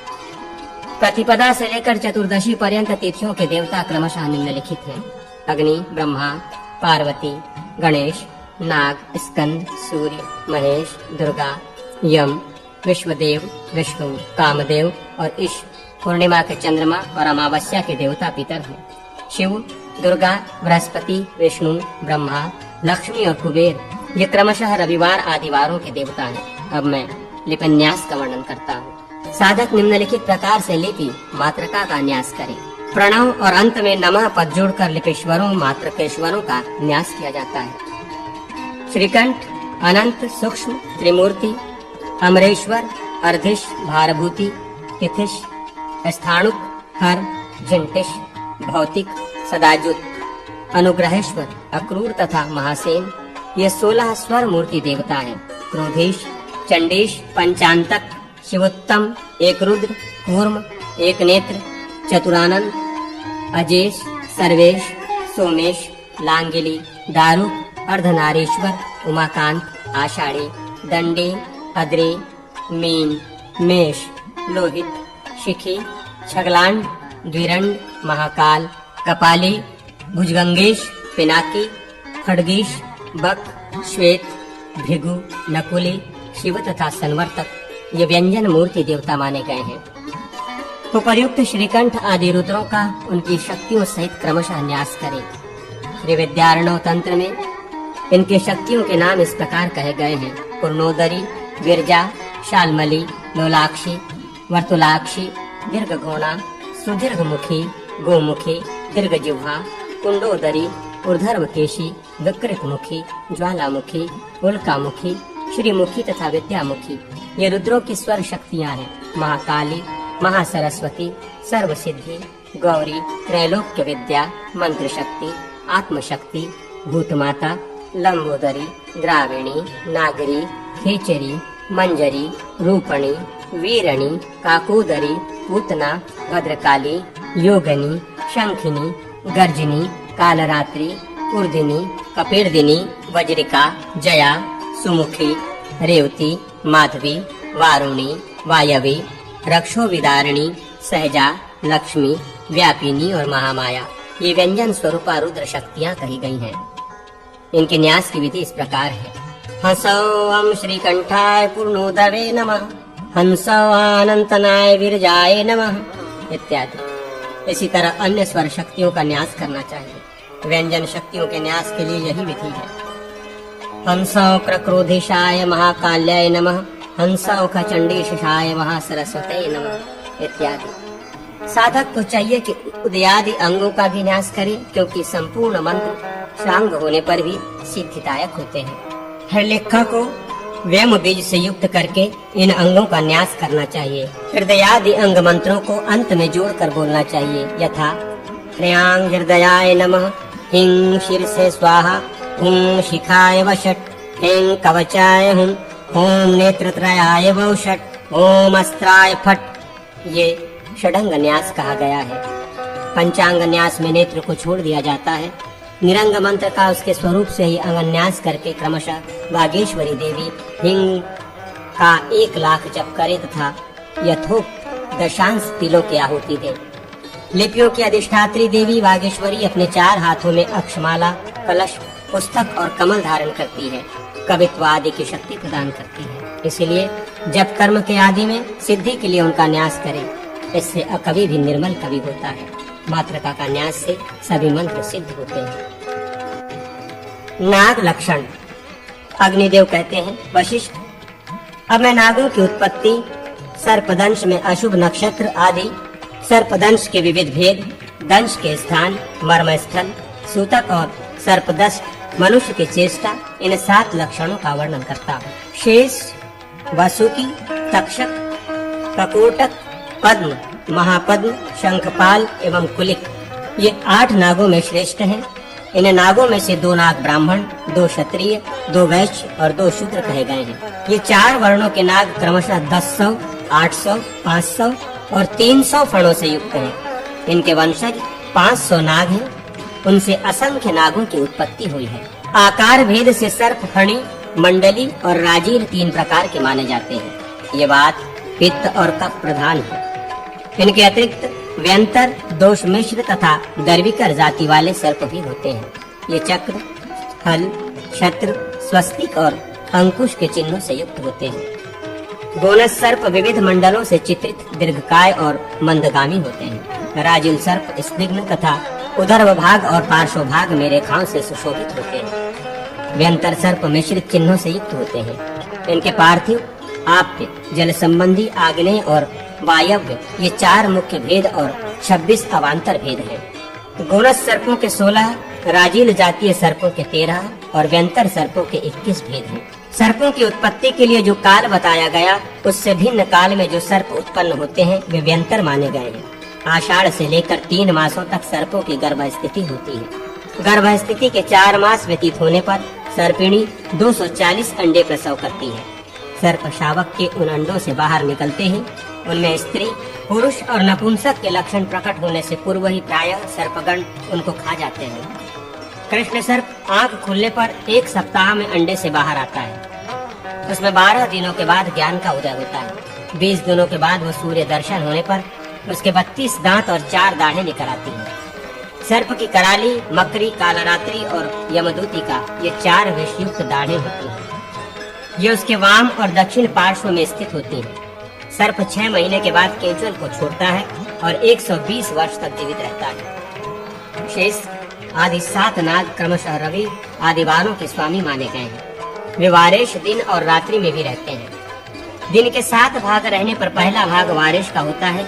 शेष 6 भागों का अन्य 6 नाग क्रमशः उपभोग करते हैं। शेष आदि 7 नाग अपने अपने वारों में उदित होते हैं, किंतु कुलिक का उदय सबके संधिकाल में होता है अथवा महापद्म और शंखपाल के साथ कुलिक का उदय माना जाता है। मतांतर के अनुसार महापद्म और शंखपाल के मध्य की 2 घड़ियों में कुलिक का उदय होता है। कुलिकोदय का समय सभी कार्यों में दोष युक्त माना गया है। सर्पदंश में तो विशेषता अशुभ है। कृतिका, भरणी, स्वाति, मूल, पूर्वा फाल्गुनी, पूर्वाषाढ़ा, पूर्व भाद्रपदा, अश्विनी, विशाखा, आद्रा, आश्लेषा, चित्रा, श्रवण, रोहिणी, हस्त नक्षत्र, शनि और मंगलवार एवं पंचमी, अष्टमी, षष्ठी, रिक्ता, चतुर्थी, चतुर्थी और चतुर्दशी एवं शिवा तृतीया तिथि सर्पदंश में निंद मानी गई है। पंचमी और चतुर्दशी तिथियों में सर्प का दंशन विशेषतः निंदित है। यदि सर्प चारों संध्याओं के समय दग्ध योग और दग्ध राशि में डस ले तो अनिष्ट कारक होता है। 1, 2 और 3 दंशों को क्रमशः 10 विद्व और खंडित कहते हैं। इसमें मनुष्य सुरक्षित रहता है। इस प्रकार सर्पदंश के 4 भेद हुए। इनमें 3, 2 एवं 1 दंश वेदनाजनक और रक्तस्राव करने वाले हैं। 1 पैर और कूर्म के समान आकार वाले दंश मृत्यु से प्रेरित होते हैं। अंगों में दाह, शरीर में चींटियों के रेंगने का सा अनुभव, कंठशोथ एवं अन्य पीड़ा से युक्त और व्यथाजनक गांठ वाला दंशन वेश युक्त माना जाता है। इनसे भिन्न प्रकार का सर्पदंश वेशहीन होता है। देव मंदिर, शून्य ग्रह, वल्मीक, बांबी, उद्यान, वृक्ष के कोटर, 2 सड़कों या मार्गों की संधि, शमशान, नदी सागर संगम, द्वीप, चतुष्पथ, चौराहा, राजप्रासाद, गृह, कमलवन, पर्वत शिखर, बेलद्वार, जीर्णकूप, जीर्णगृह, दीवाल, शुभांजन, श्लेष्मातक, लिसोड़ा वृक्ष, जम्बू वृक्ष, उदुम्बुर वृक्ष, वेणुवन, बंसवारी, वट वृक्ष और जीर्ण प्राकार, चार दीवारी आदि स्थानों में सर्प निवास करते हैं। इंद्रिय छिद्र, मुख, हृदय, कक्ष, जत्रु, ग्रीवामूल, तालु, ललाट, ग्रीवा, सिर, चिबुक, ठुड्डी, नाभि और चरण, इन अंगों में सर्पदंश अशुभ है। विष चिकित्सक को सर्पदंश की सूचना देने वाला दूत यदि हाथों में फूल लिए हो, सुंदर वाणी बोलता हो, उत्तम बुद्धि से युक्त हो, सर्पदृष्ट मनुष्य के समान लिंग एवं जाति का हो, श्वेत वस्त्रधारी हो, निर्मल और पवित्र हो तो शुभ माना गया है। इसके विपरीत जो दूत मुख्य द्वार के सिवा दूसरे मार्ग से आया हो, शस्त्र युक्त एवं प्रमादी हो, भूमि पर दृष्टि गड़ाए हो, गंदा या बदरंग वस्त्र पहने हो, हाथ में पाश आदि लिए हो, गदगद कंठ से बोल रहा हो, सूखे काठ पर बैठा हो, खिन्न हो तथा जो हाथ में काले तिल लिए हो या लाल रंग के धब्बे से युक्त वस्त्र धारण किए हो अथवा भीगे वस्त्र पहने हुए हो, जिसके मस्तक के बालों पर काले और लाल रंग के फूल पड़े हो, अपने कूचों का मर्दन, नखों का छेदन या गुदा का स्पर्श कर रहा हो, भूमि को पैर से खुरच रहा हो, केशों को नोच रहा हो या तिनके तोड़ रहा हो, ऐसे दूत दोष युक्त कहे गए हैं। इन लक्षणों में से एक भी हो तो अशुभ है। अपनी ओर दूध की यदि इडा अथवा पिंगला या दोनों ही नाड़ियां चल रही हों, उन दोनों के इन चिन्हों से डसने वाले सर्प को क्रमशः स्त्री, पुरुष अथवा नपुंसक जाने। दूत अपने जिस अंग का स्पर्श करे, रोगी के उसी अंग में सर्प का दंश हुआ जाने। दूत के पैर चंचल हों तो अशुभ और यदि स्थिर हों तो शुभ माने गए हैं। किसी जीव के पार्श्व देश में स्थित दूत शुभ और अन्य भागों में स्थित अशुभ माना गया है। दूत के निवेदन के समय किसी जीव का आगमन शुभ और गमन अशुभ है। दूत की वाणी यदि अत्यंत दोष युक्त हो अथवा सुस्पष्ट प्रतीत न होती हो तो वह निंदित कही गई है। उसके सुस्पष्ट एवं विभक्त वचनों द्वारा ये ज्ञात होता है कि सर्प का दंशन विष युक्त है अथवा विष रहित। दूत के वाक्य के आदि में स्वर और कादि वर्ग के भेद से लिपि के 2 प्रकार माने जाते हैं। दूत के वचन से वाक्य के आरंभ में स्वर प्रयुक्त हो तो सर्पदष्ट मनुष्य की जीवन रक्षा और कादि वर्गों के प्रयुक्त होने पर अशुभ की आशंका होती है। ये मात्र का विधान है। तो आदि वर्गों में आरंभ के 4 अक्षर क्रमशः वायु, अग्नि, इंद्र और वरुण देवता संबंधी होते हैं। कागी वर्गों के 5 अक्षर नपुंसक माने गए हैं।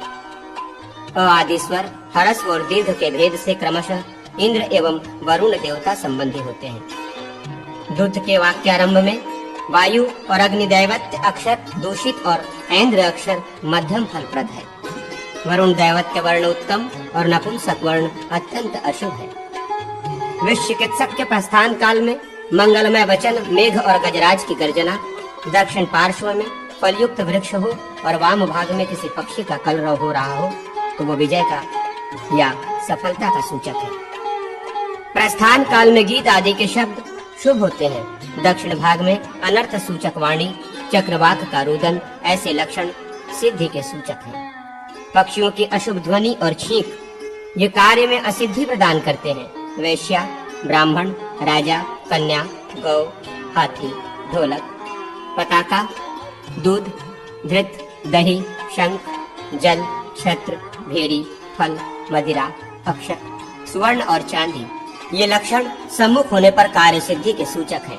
काष्ठ पर अग्नि से युक्त शिल्पकार, मैले कपड़ों का बोझ ढोने वाला पुरुष, गले में टंक, पाषाण भेदक शस्त्र धारण किए हुए मनुष्य, श्रृगाल, गृध, उलुक, कौड़ी, तेल, कपाल और निषिद्ध भस्म, ये लक्षण नाश के सूचक हैं।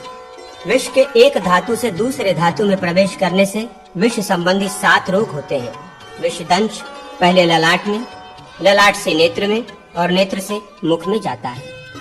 मुख में प्रविष्ट होने के बाद वो संपूर्ण धमनियों में व्याप्त हो जाता है, फिर क्रमशः धातुओं में प्रवेश करता है। दष्ट चिकित्सा। अग्निदेव कहते हैं, वशिष्ठ, अब मैं मंत्र, ध्यान और औषधि के द्वारा सांप के डसे हुए मनुष्य की चिकित्सा का वर्णन करता हूँ। ओम नमो भगवते नीलकंठाय। इस मंत्र के जप से विष का नाश होता है। घृत के साथ गोबर के रस का पान करें। ये औषधि सांप के डसे हुए मनुष्य के जीवन की रक्षा करती है। विष 2 प्रकार के कहे जाते हैं। जंगम विष, जो सर्प और मूसक आदि प्राणियों में पाया जाता है, एवं दूसरा स्थावर विष, जिसके अंतर्गत श्रृंगी, सिंगी आदि विष भेद है। शांत स्वर से युक्त ब्रह्मा, शौ, लोहित, हीन, तारक, ओम और शिव, ओम, ये 4 अक्षरों का व्यति संबंधी नाम मंत्र है। इसे शब्द में तारक्ष गरुड़ माना गया है। ओम ज्वल महामते हृदयाय नमः। गरुड़ विशाल शिर से स्वाहा। गरुड़ शिखाय वशट। गरुड़ विषभंजन प्रभदेन प्रभदेन। वित्रासय वित्रासय विमर्दय विमर्दय कवचाय हुम। उग्र रूप धारक सर्व भयंकर भीषय भीषय सर्व दह दह भस्मी कुरु कुरु स्वाहा। नेत्रत्राय वौषट। अप्रतिहत शासनम वम हुम फट अस्त्राय फट। मात्रका मय कमल बनावे। उसके 8 दिशाओं में 8 दल हों। पूर्वादि दलों में 2-2 के क्रम से समस्त स्वर्ण वर्णों को लिखे। कवर्गादि 7 वर्गों के अंतिम 2-2 अक्षरों का भी प्रत्येक दल में उल्लेख करें। उस कमल के केसर भाग को वर्ग के आदि अक्षरों से अवरुद्ध करें तथा कर्णिका में अग्नि बीज रम लिखे। मंत्र का साधक उस कमल को हृदयस्थ करके बाएं हाथ की हथेली पर उसका चिंतन करे। अंगुष्ठ आदि में व्यति मंत्र के वर्णों का न्यास करे और उनके द्वारा भेदित कलाओं का भी चिंतन करे। तदनंतर चाकोर गोपुर नामक मंडल बनावे, जो पीले रंग का हो और चारों ओर से वज्र द्वारा चिन्हित हो। ये मंडल इंद्र देवता का होता है। अर्धचंद्राकार वृत्त जल देवता संबंधी है। कमल का आधा भाग शुक्ल वर्ण का है, उसके देवता वरुण है। फिर स्वस्थ चिन्ह से युक्त त्रिकोणाकार तेजोमय वही देवता के मंडल का चिंतन करें। वायु देवता का मंडल बिंदु युक्त एवं वृत्ताकार है, वो कृष्णमाला से सुशोभित है, ऐसा चिंतन करें। ये 4 भूत अंगुष्ठ, तर्जनी, मध्यमा और अनामिका इन 4 अंगुलियों के मध्य पर्वों में स्थित अपने निवास स्थानों में विराजमान है और स्वर्ण में नागवाहन से इनके वास स्थान आवेष्टित है। इस प्रकार चिंतन पूर्वक क्रमशः पृथ्वी आदि तत्वों का अंगुष्ठ आदि के मध्य पर्व में न्यास करें। साथ ही व्यति मंत्र के 4 वर्णों को भी क्रमशः उन्हीं में विन्यस्त करें। इन वर्णों की कांति उनके सुंदर मंडलों के समान है।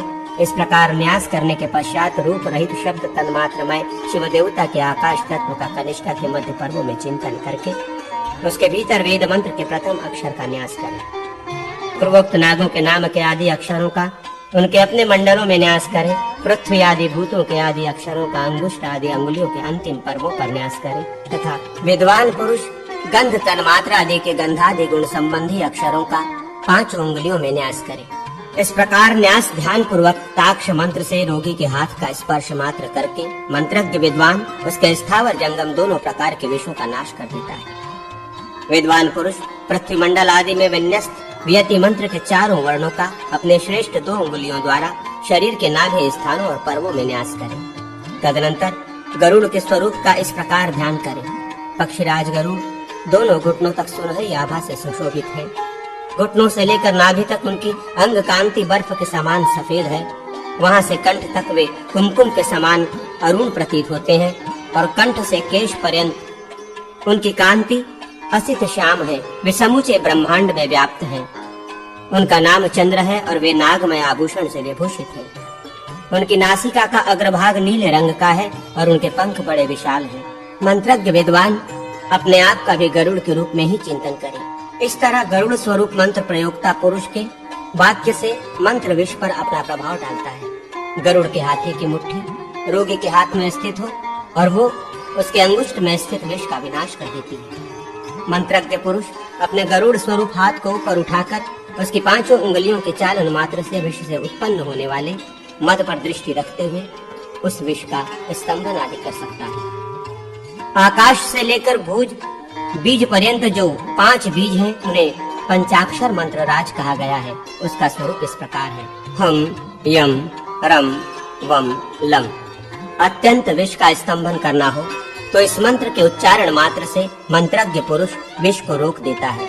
ये व्यस्तत्व भूषण बीज मंत्र है, अर्थात इन बीजों को उलट फेर कर बोलना इस मंत्र के लिए भूषण रूप है। इसको अच्छी तरह साध लिया जाए और इसके आदि में संप्लवन प्लावय प्लावय ये वाक्य जोड़ दिया जाए तो मंत्र प्रयोक्ता पुरुष इसके प्रयोग से विष का संहार कर सकता है।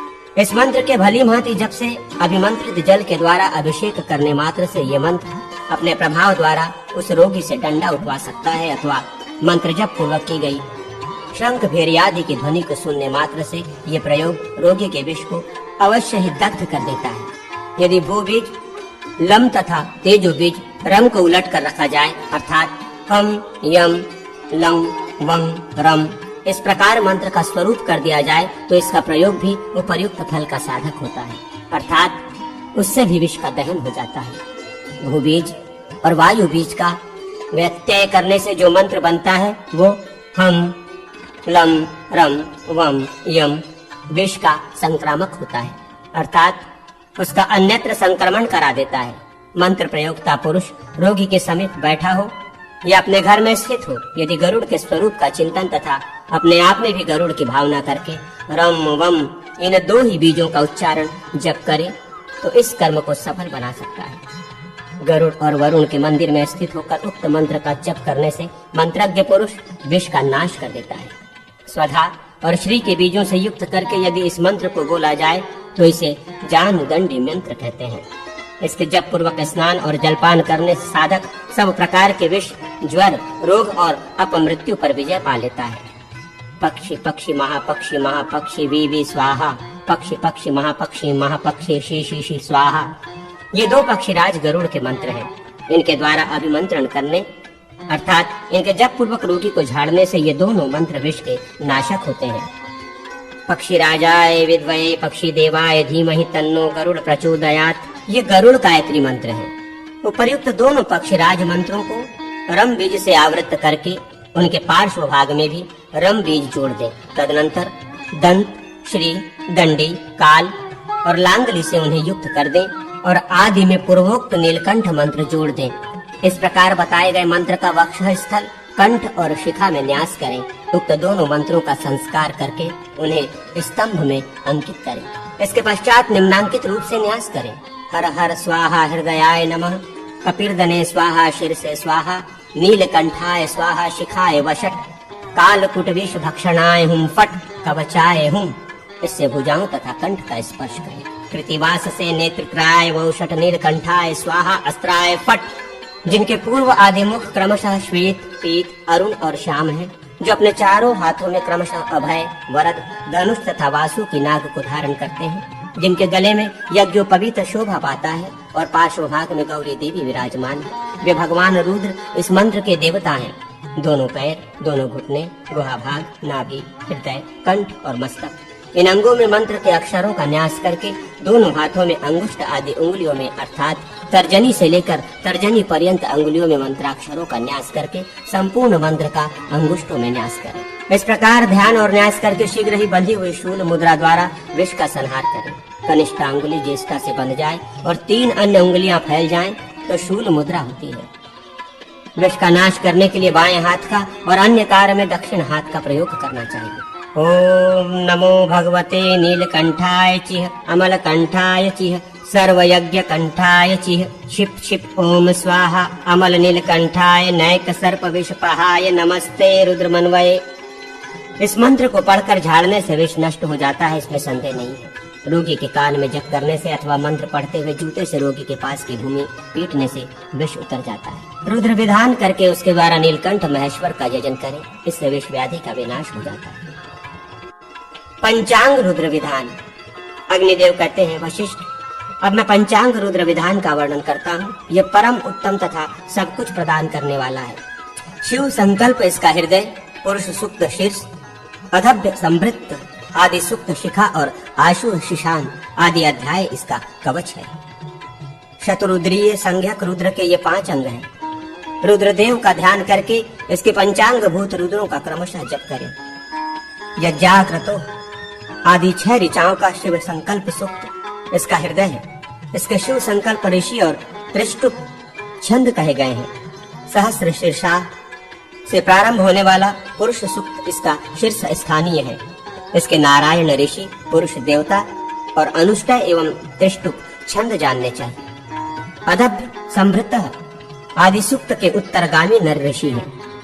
इनमें क्रमशः पहले 3 मंत्रों का त्रिष्टुप छंद, फिर 2 मंत्रों का अनुष्टुप छंद और अंतिम मंत्र का त्रिष्टुप छंद है तथा पुरुष इसके देवता हैं।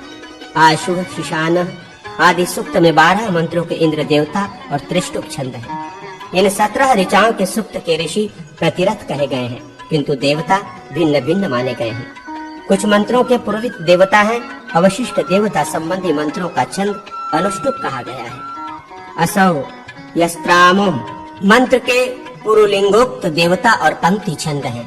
मर्माणिते मंत्र का त्रिष्टुप छंद और लिंगोक्त देवता है। संपूर्ण रुद्राध्याय परम श्रेष्ठ ऋषि, देवानाम इत्यादि मंत्रों के प्रजापति ऋषि और 3 ऋचाओं के कुत्स ऋषि हैं।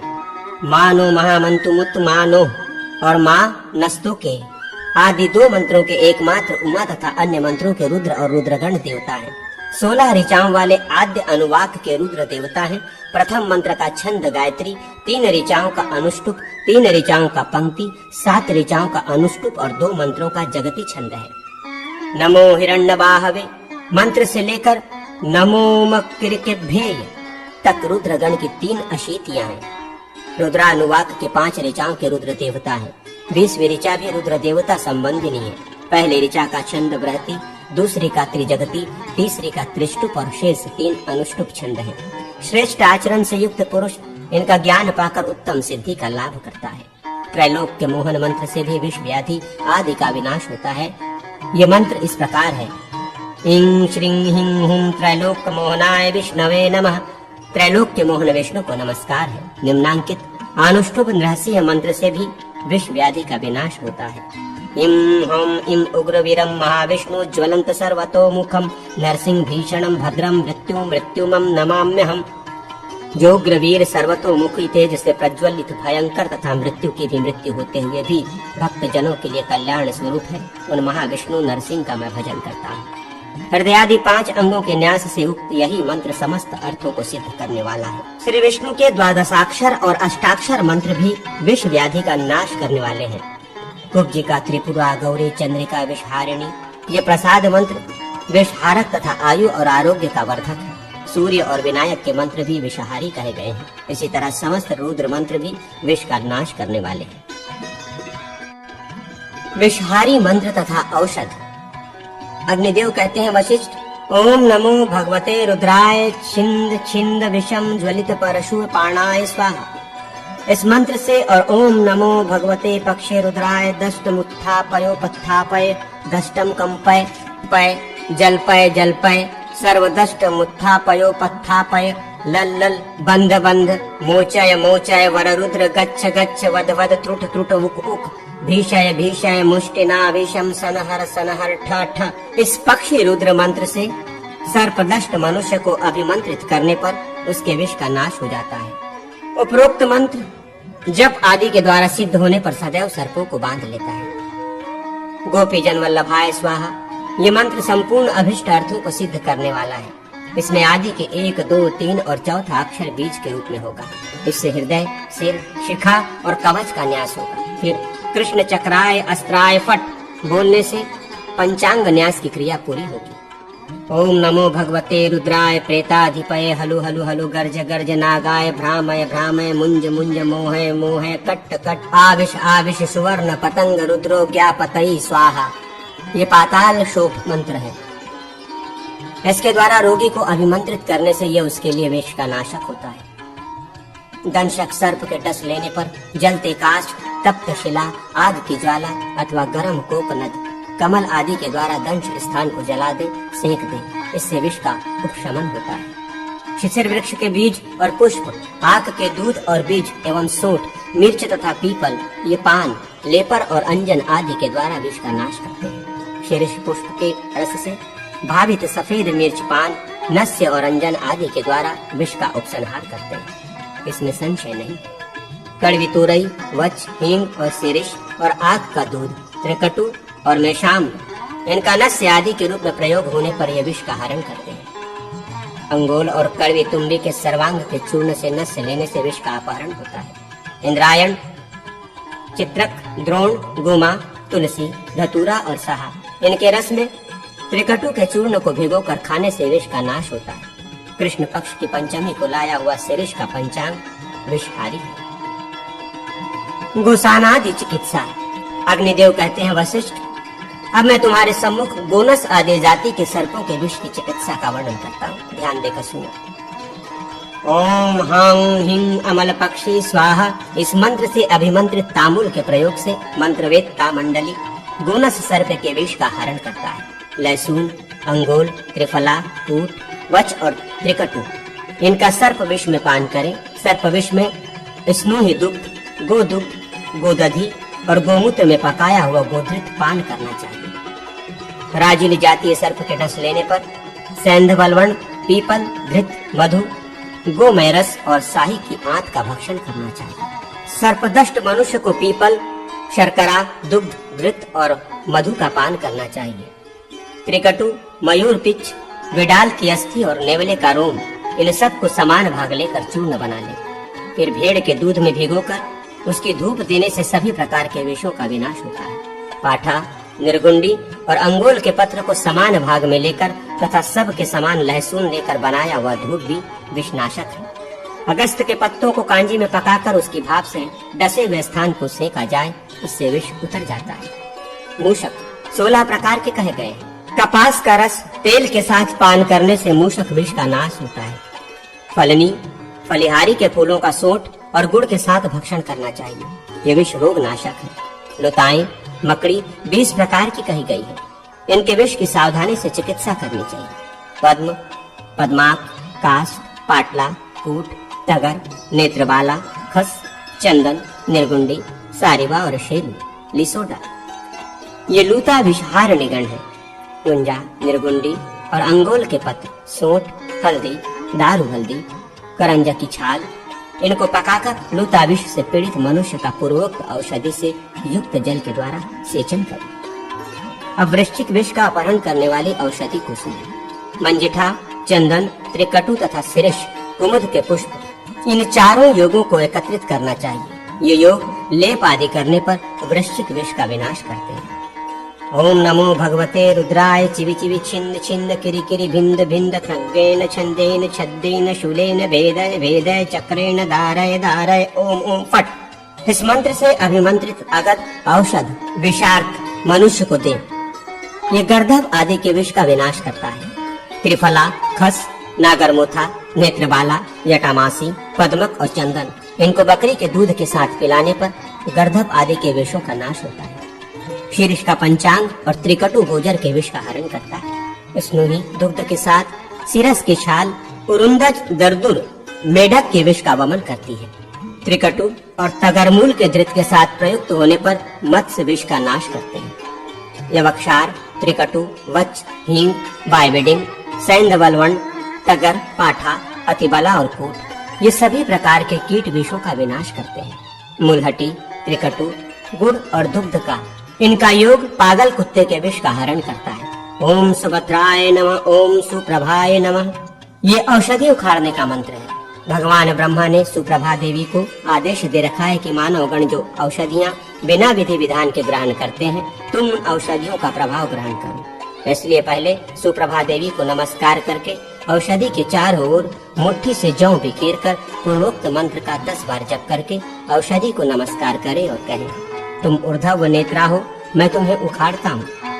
इस विधि से औषधि को उखाड़े और निम्नांकित मंत्र से उनका भक्षण करे। पुरुष सिंह भगवान गोपाल को बारंबार नमस्कार है। युद्ध में अपने पराजय की बात श्री कृष्ण ही जानते हैं। इस सत्य वाक्य के प्रभाव से ये अगद मुझे सिद्धिप्रद हो।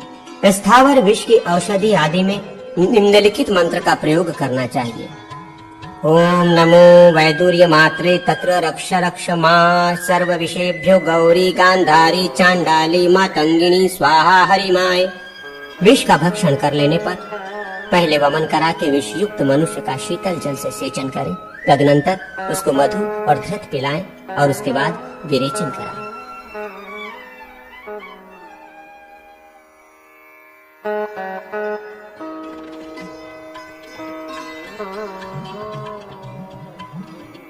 बालादिग्रह हर बाल तंत्र। अग्निदेव कहते हैं वशिष्ठ, अब मैं बालादिग्रहों को शांत करने वाले बाल तंत्र को कहता हूँ। शिशु को जन्म के दिन पापिनी नाम वाली ग्रही ग्रहण कर लेती है। उससे आक्रांत बालक के शरीर में उद्वेग बना रहता है। वो माँ का दूध पीना छोड़ देता है, लार टपकाता है और बारंबार ग्रीवा को घुमाता है। ये सारी चेष्टा पापिनी ग्रही के कारण ही होती है। इसके निवारण के लिए पापिनी ग्रही और मातृकाओं के उपदेश से उनके योग्य विविध भक्ष्य पदार्थ, गंध, माल्य, धूप एवं दीप की बलि प्रदान करें। पापिनी द्वारा ग्रहित शिशु के शरीर में घात की लोभ, मजिट, तालिस पत्र और चंदन से लेप करें और गुग्गुल से धूप दें। जन्म के दूसरे दिन भीषणी ग्रही शिशु को आक्रांत करती है। उससे आक्रांत शिशु की ये चेष्टाएं होती है। वो खांसी और श्वास से पीड़ित रहता है तथा अंगों को बारंबार सिकोड़ता है। ऐसे बालक को बकरी के मूत्र, अपामार्ग और चंदन के साथ घिसी हुई पिप्पली का सेवन कराना, अनुलेप लगाना चाहिए। गोश्रिंग, गोदंत तथा केशों की धूप दें एवं पूर्वत बलि प्रदान करें। तीसरे दिन घंटाली नाम की ग्रही बच्चे को ग्रहण करती है। उसके द्वारा ग्रहित शिशु की निम्नलिखित चेष्टाएं होती है। वो बारंबार रुदन करता है, जम्हाइया लेता है, कोलाहल करता है एवं त्रास, गोत्रोद्वेग और अरुचि से युक्त होता है। ऐसे शिशु को केसर, रसांजन, गोदंत और हरिदंत को बकरी के दूध में पीस कर लेप लगाएं। नख, राई और बिल्वपत्र से धूप दें तथा पूर्वोक्त बलि अर्पित करें। चौथी ग्रही काकोली कही गई है। इससे ग्रहित बालक के शरीर में उद्वेग होता है। वो जोर जोर से रोता है, मुंह से गाज निकालता है और चारों दिशाओं में बारंबार फेंकता है। इसकी शांति के लिए मदिरा और कुलमाश, चना या उड़द की बलि दें तथा बालक के गजदंत, सांप की केंचुल और अश्वमूत्र का प्रलेप करें। तदनंतर राई, नीम की पत्ती और भेड़िए के केश से धूप दें। हंसाधिका पांचवी ग्रही है। इससे ग्रहित शिशु जम्हाई लेता है, ऊपर की ओर जोर से सांस खींचता और मुट्ठी बांधता है। ऐसी अन्य चेष्टाएं भी करता है। हंसाधिका को पूर्वोक्त बलि दें। इससे ग्रहित शिशु के शरीर में काकड़ सिंगी, बला, लोध, मैनसील और तालिस पत्र का अनुलेपन करें। पटकारी छठी ग्रही मानी गई है। इससे आक्रांत बालक भय से चिमुकता, मोह से अचेत होता और बहुत रोता है। आहार का त्याग कर देता है और अपने अंगों को बहुत हिलाता डुलाता है। फटकारी के उद्देश्य से भी पूर्वोक्त बलि प्रदान करें। इससे ग्रहित शिशु का राई, गुग्गुल, कूट, गजदंत और धिक से धूपन और अनुलेपन करें। मुक्तकेशी नाम की ग्रही जन्म के 7वें दिन बालक पर आक्रमण करती है। इससे आक्रांत बालक दुखातुर रहता है। उसके शरीर से सड़ने की सी गंध आती है। विजृंभा, कोलाहल, अत्यधिक रुदन और काश से पीड़ित रहता है। ऐसे बालक को व्याघ्र के नखों की धूप देकर बच, गोमय और गोमूत्र से अनुलिप्त करें। श्रीदंडी नाम वाली ग्रही शिशु को 8वें दिन पकड़ती है। इससे ग्रस्त बालक दिशाओं को देखता, जीभ को हिलाता, खांसता और रोता है। श्रीदंडी के उपदेश से पूर्वोक्त पदार्थों के विविध बलि दे। इससे पीड़ित शिशु को हिंग, बच, सफेद, सशर्प और लहसुन से धूपित तथा अनुलिप्त करें। उधर ग्रही 9वीं महाग्रही है। इससे ग्रस्त बालक उद्वेग और दीर्घ उच्छ्वास से युक्त होता है। वो अपनी दोनों मुट्ठियों को चबाता है। ऐसे शिशु को लाल चंदन, दूध, बच और सरसों से लेप और वानर के नख एवं रोम से धूपन करें। 10वीं रोदनी नाम की ग्रही है। इससे ग्रहित शिशु की निम्नलिखित चेष्टाएं होती है। वो सदा रोता रहता है। उसका शरीर नीलवर्ण और सुगंध से युक्त हो जाता है। ऐसे शिशु को नींब का धूप और ऊट, बच, राई तथा राल का लेपन करें। रोदनी ग्रही के उपदेश से लाजा, उन्माश, वनमुंग और भात की बलि दें। इस प्रकार ये धूप दान आदि की क्रियाएं शिशु के जन्म के 13वें दिन तक की जाती है। शेष 3 दिनों की सारी क्रियाएं 10वें दिन के समान समझनी चाहिए। 1 मास के शिशु को पूतना नाम की ग्रही ग्रहण करती है। उसका स्वरूप शकुनी, पक्षिणी बकी का है।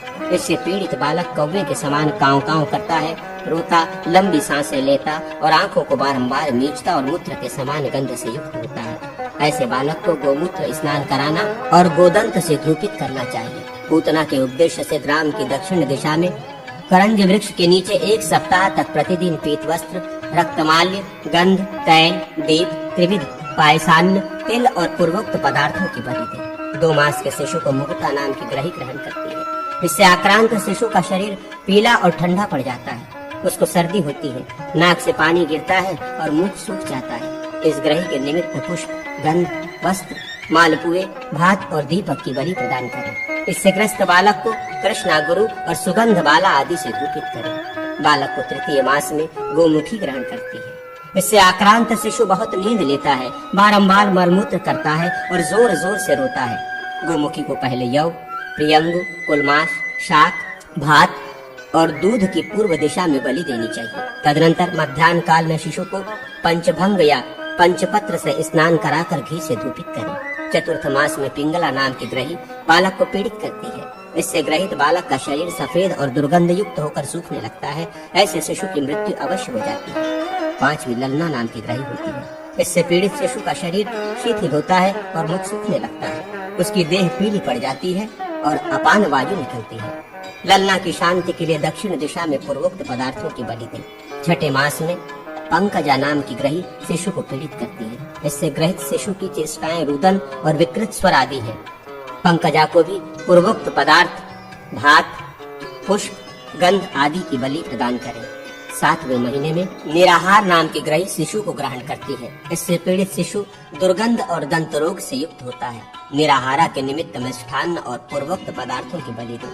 8वें मास में यमुना नाम वाली ग्रही शिशु पर आक्रमण करती है। इससे पीड़ित शिशु के शरीर में दाने, फोड़े, पुंसियां उभर आते हैं और शरीर सूख जाता है। इसकी चिकित्सा नहीं करानी चाहिए। 9वें मास में कुंभकर्णी नाम वाली ग्रही से पीड़ित हुआ बालक ज्वर और सर्दी से कष्ट पाता है तथा बहुत रोता है। कुंभकर्णी के शांतर्थ पूर्वोक्त पदार्थ कुलमाश, उर्णद्य चना आदि पदार्थों की ईशान कोण में बलि दे। 10वें मास में तापसी ग्रही बालक पर आक्रमण करती है। इससे ग्रस्त बालक आहार का परित्याग कर देता है और आंखें मूंदे रहता है।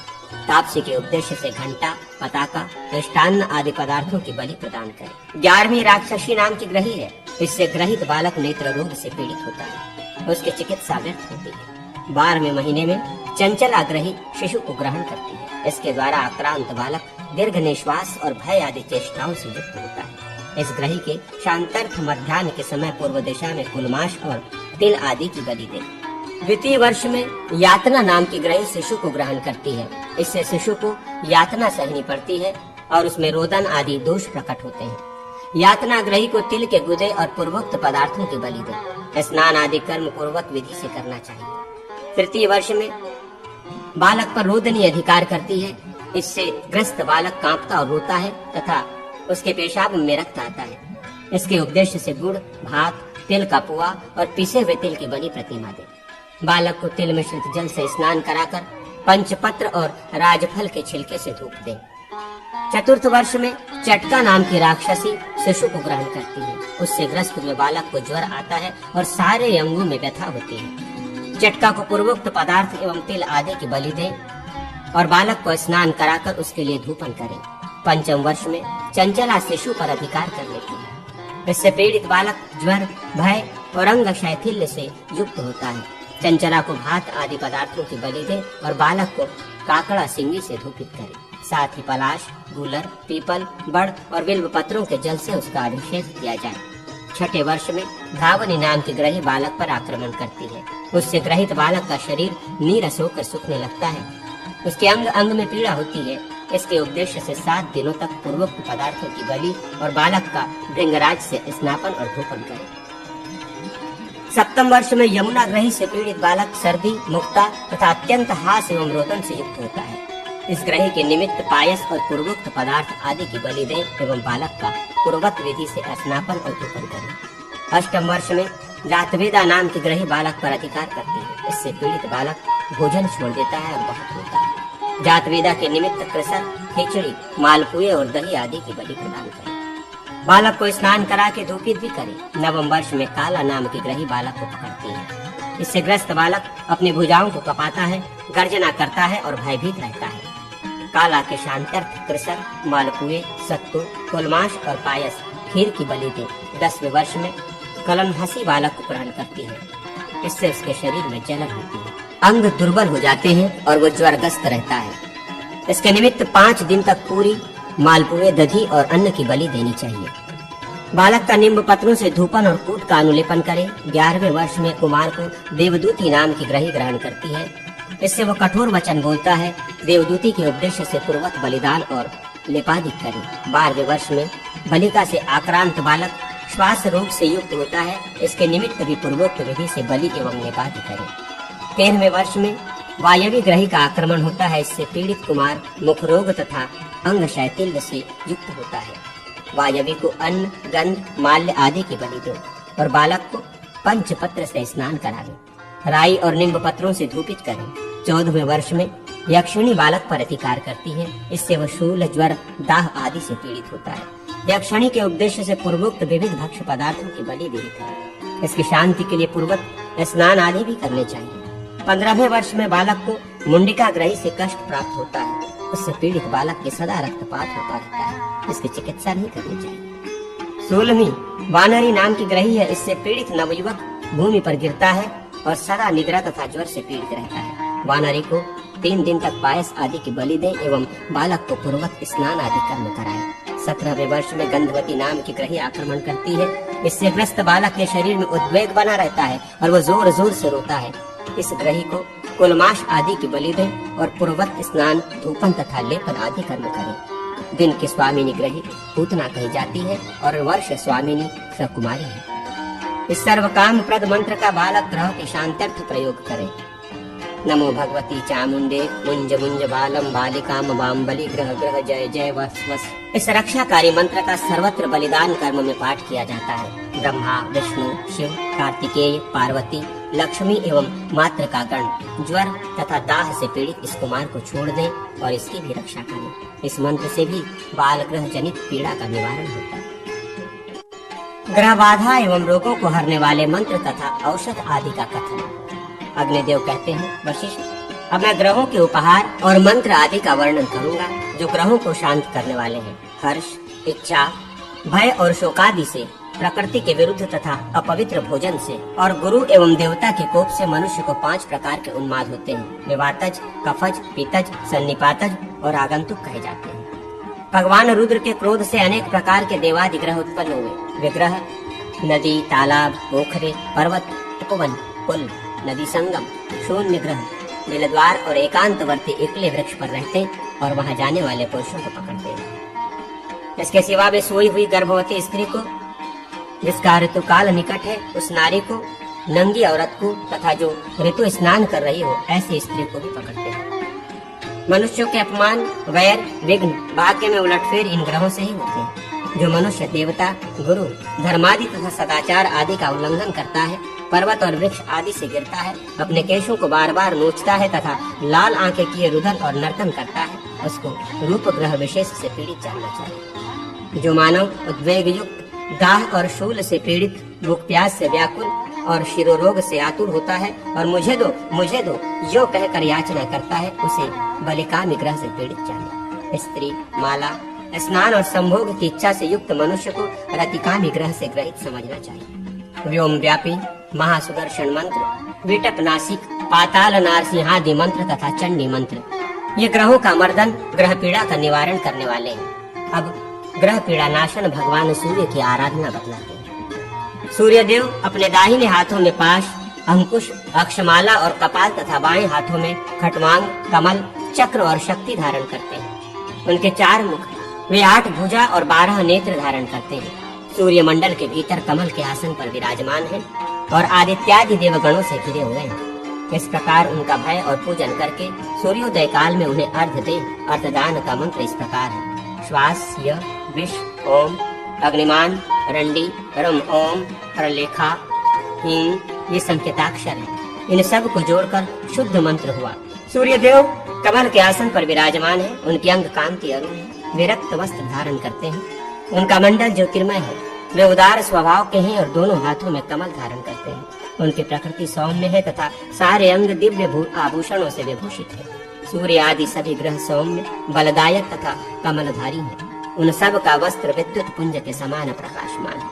चंद्रमा श्वेत, मंगल और बुध लाल, बृहस्पति पीत वर्ण, शुक्र शुक्ल वर्ण, शनैश्वर काले, कोयले के समान कृष्ण तथा राहु और केतु धूप के समान वर्ण वाले बताए गए हैं। इन सबके बाएं हाथ बाईं जांघ पर स्थित है और दाहिने हाथ में अभय मुद्रा शोभा पाती है। ग्रहों के अपने अपने नाम के आदि अक्षर बिंदु युक्त होकर बीज मंत्र होते हैं। फट का उच्चारण करके दोनों हाथों का संशोधन करें, फिर अंगुष्ठ से लेकर करतल पर्यंत करन्यास और नेत्र रहित हृदय आदि पंचांगन्यास करके भानु के मूल बीज स्वरूप 3 अक्षरों आंग हिंग सम द्वारा व्यापक न्यास करें। इसका क्रम इस प्रकार है। मूलाधार चक्र से पादाग्र पर्यंत प्रथम बीज का, कंठ से मूलाधार पर्यंत द्वितीय बीज का और मूर्धा से लेकर कंठ पर्यंत तृतीय बीज का न्यास करें। इस प्रकार अंगन्यास सहित व्यापक न्यास का संपादन करके अर्धपात्र को अर्थ मंत्र से प्रक्षालित करें और पूर्वोक्त मूल मंत्र का उच्चारण करके उस पात्र को जल से भर दें। फिर उसमें गंध, पुष्प, अक्षत और दुर्वा डालकर पुनः उसे अभिमंत्रित करें। उस अभिमंत्रित जल से अपना और पूजा द्रव्य का अवश्य ही प्रोक्षण करें। तत्पश्चात योग पीठ की कल्पना करके उस पीठ के पायों के रूप में प्रभूत आदि की कल्पना करें। वे क्रमशः इस प्रकार है। प्रभूत, विमल, सार, आराध्य और परम सुख। आग्नेयादि 4 कोणों में और मध्य भाग में इनके नाम के अंत में नमः पद जोड़कर इनका आवाहन पूजन करें। योग पीठ के ऊपर हृदय कमल में तथा दिशा विदिशाओं में दीप्ता आदि शक्तियों की स्थापना करें। पीठ के ऊपरी भाग में हृदय कमल को स्थापित करके उसके केसरों में 8 शक्तियों की पूजा करनी चाहिए। इस प्रकार शक्तियों की अर्चना करके ओम ब्रह्मा विष्णु शिवात्मकाय सूराय योग पीठाय नमः इस मंत्र से समस्त पीठ की पूजा करें। सुव्रत तत्पश्चात रवि और मूर्तियों का आह्वान करके उन्हें पाद्यादि समर्पित करें और क्रमशः हृदयादि षटंग न्यास पूर्वक पूजन करें। खम कांतो इत्यादि संकेत से खम खलखोकाय नमः ये मंत्र प्रकट होता है। यथा खम मंत्र का स्वरूप है, कांत ख है, दंडिनी ख है, चंड उकार है, संधि करने पर खो हुआ, मज्जा दशन संयुता मानसा, ल दीर्घादि स्वर, आकार से युक्त जल क अर्थात का तथा वायु यकार, इन सब के अंत में हृदय नमः इसके उच्चारण पूर्वक आदित्य मूर्ति परिकल्पयामि, रवि मूर्ति परिकल्पयामि, भानु मूर्ति परिकल्पयामि, भास्कर मूर्ति परिकल्पयामि, सूर्य मूर्ति परिकल्पयामि यो कहना चाहिए। इन मूर्तियों के पूजन का मंत्र इस प्रकार है। ओम आदित्याय नमः, हे ऐवये नमः, ओम भानुवे नमः, हे भास्कराय नमः, हम सूर्याय नमः। अग्निकोण, नैऋक्त कोण, ईशान कोण और वायव्य कोण इन 4 कोणों में तथा मध्य में हृदयादि 5 अंगों की उनके नाम मंत्रों से पूजा करनी चाहिए। वह कर्णिका के भीतर ही उक्त दिशाओं में पूजनीय है। अस्त्र की पूजा अपने सामने की दिशा में करनी चाहिए। पूर्वादि दिशाओं में क्रमशः चंद्रमा, बुध, गुरु और शुक्र पूजनीय है तथा आग्नेय आदि कोणों में मंगल, शनैश्वर, राहु और केतु की पूजा करनी चाहिए।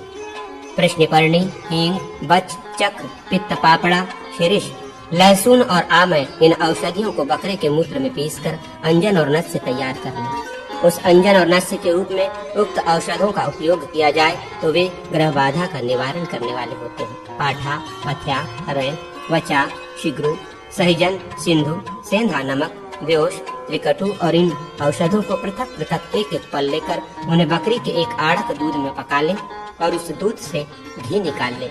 वो घी समस्त ग्रह बाधाओं को हर लेता है। वृक्षकाली, बिच्छू, घास, फलाकूट सभी तरह के नमक तथा शांगरक इनको जल में डाल लें। उस जल का अपस्मार रोग, मिर्गी के विनाश के लिए उपयोग करें।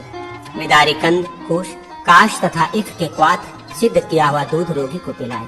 जेठी, मधु और भताई के 1-2 रस में घी को पका कर दें अथवा पंचगव्य घी का उस रोग में प्रयोग करें। अब ज्वर निवारक उपाय सुनो। ज्वर गायत्री। ओम भस्मास्त्राय विद्महे एकदंत्राष्टाय धीमहि तन्नो ज्वर प्रचोदयात्। इस मंत्र के जप से ज्वर दूर होता है। श्वास, दमा का रोगी कृष्णोषण, काली मिर्च, हल्दी, रासना, द्राक्षा और तिल का तैल एवं गुड़ का आस्वादन करें अथवा वो रोगी जेठ मधु, मुलहटी और घी के साथ भारगी का सेवन करे या पाठा, पिक्ता, कुटकी, करना, पिप्पली, तथा भार्गी को मधु के साथ चाटे। धात्री आंवला, विश्वा सोंठ, सीता मिश्री, कृष्णा पिप्पली, मुस्ता, नागर मोथा, खजूर मागधी, खजूर और पीपल तथा पीवरा, शतावत ये औषध हिक्का हिचकी दूर करने वाले हैं। उपर्युक्त तीनों योग मधु के साथ लेने चाहिए। कामल रोग से ग्रस्त मनुष्य को जीरा, मांडू, पर्णी, हल्दी और आंवले का रस पिलाना चाहिए। त्रिकटु, पद्मकाष्ठ, त्रिफला, वायवडिंग, देवदारू तथा रासना इन सबको सम मात्रा में लेकर चूर्ण बना लें और खांड मिलाकर उसे खाएं। इस औषध से अवश्य ही खांसी दूर हो जाती है। सिद्धि, गणपति आदि मंत्र तथा सूर्य देव की आराधना। अग्निदेव कहते हैं वशिष्ठ, श्रांग्री, गवार, दंडी अनुस्वार युक्त हो, उसके साथ पद्मेश, विष्णु, इकार और पावक रकार हो, तो इन 4 अक्षरों के मेल से पिंडीभूत बीज गृह प्रकट होता है। ये सर्वार्थ साधक माना गया है। उपर्युक्त बीज के आदि में क्रमशः दीर्घ स्वरों को जोड़कर उनके स्थान अंग न्यास करें। यथा ग, इस एकाक्षर बीज से भी इसी प्रकार न्यास करना चाहिए। उसमें दीर्घ स्वर जोड़ने पर क्रमशः गांग, गिंग, गुंग, गै, गौंग, गह ये 6 बीज बनेंगे। अंत विसर्ग, विश, म इनसे युक्त खांत ग का उच्चारण किया जाए। ऐसा करने से गम, गह ये 2 बीज प्रकट हुए। औकार और बिंदु से युक्त गौ तीसरा बीज है। बिंदु और कला दोनों से युक्त गह ये चौथा बीज और केवल गकार 5वां बीज है। इस प्रकार विघ्नराज गणपति के ये 5 बीज हैं, जिनके पृथक पृथक फल देखे गए हैं।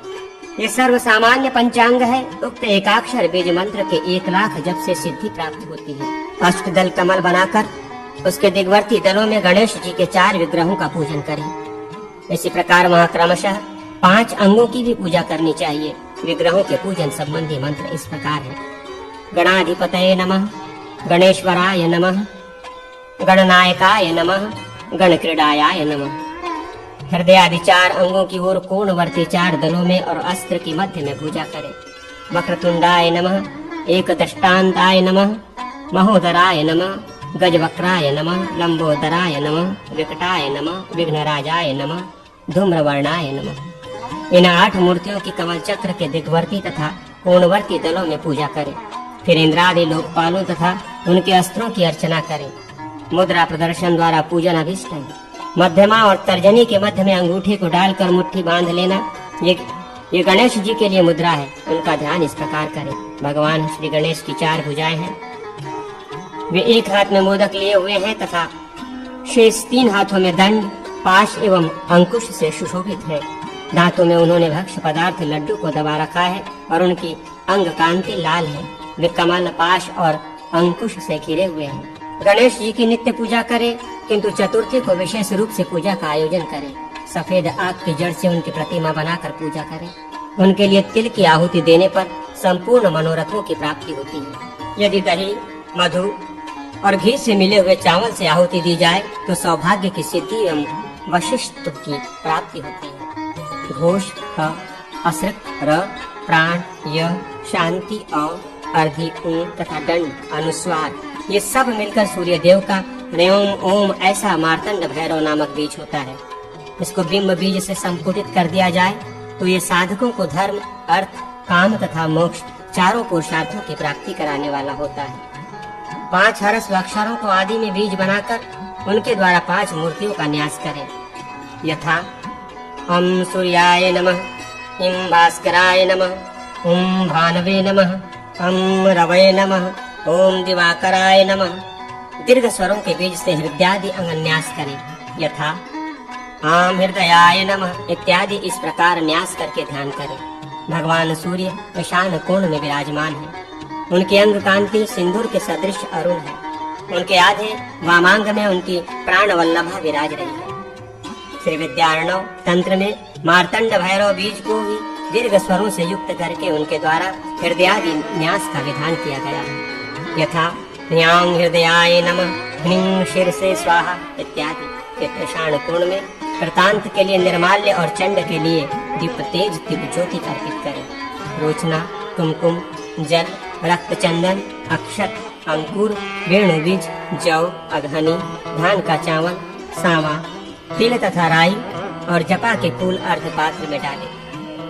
फिर उस अर्धपात्र को सिर पर रखकर दोनों घुटने धरती पर टिका दे और सूर्य देव को अर्घ अर्पित करें। अपने मंत्र से अभिमंत्रित 9 कलशों द्वारा ग्रहों का पूजन करके ग्रहादि की शांति के लिए शांति कलश के जल से स्नान एवं सूर्य मंत्र का जप करने से मनुष्य सब कुछ पा सकता है। 148वें अध्याय में कथित संग्राम विजय मंत्र में विजय पोषक बिंदु युक्त अग्नि प्रकार अर्थ र जोड़कर उस संपूर्ण मंत्र का मूर्धा से लेकर चरण पर्यंत अकपन्यास करके मूल मंत्र का अर्थात उसके उच्चारण पूर्वक सूर्य देव का आह्वान आदि मुद्राओं के प्रदर्शन पूर्वक पूजन करें।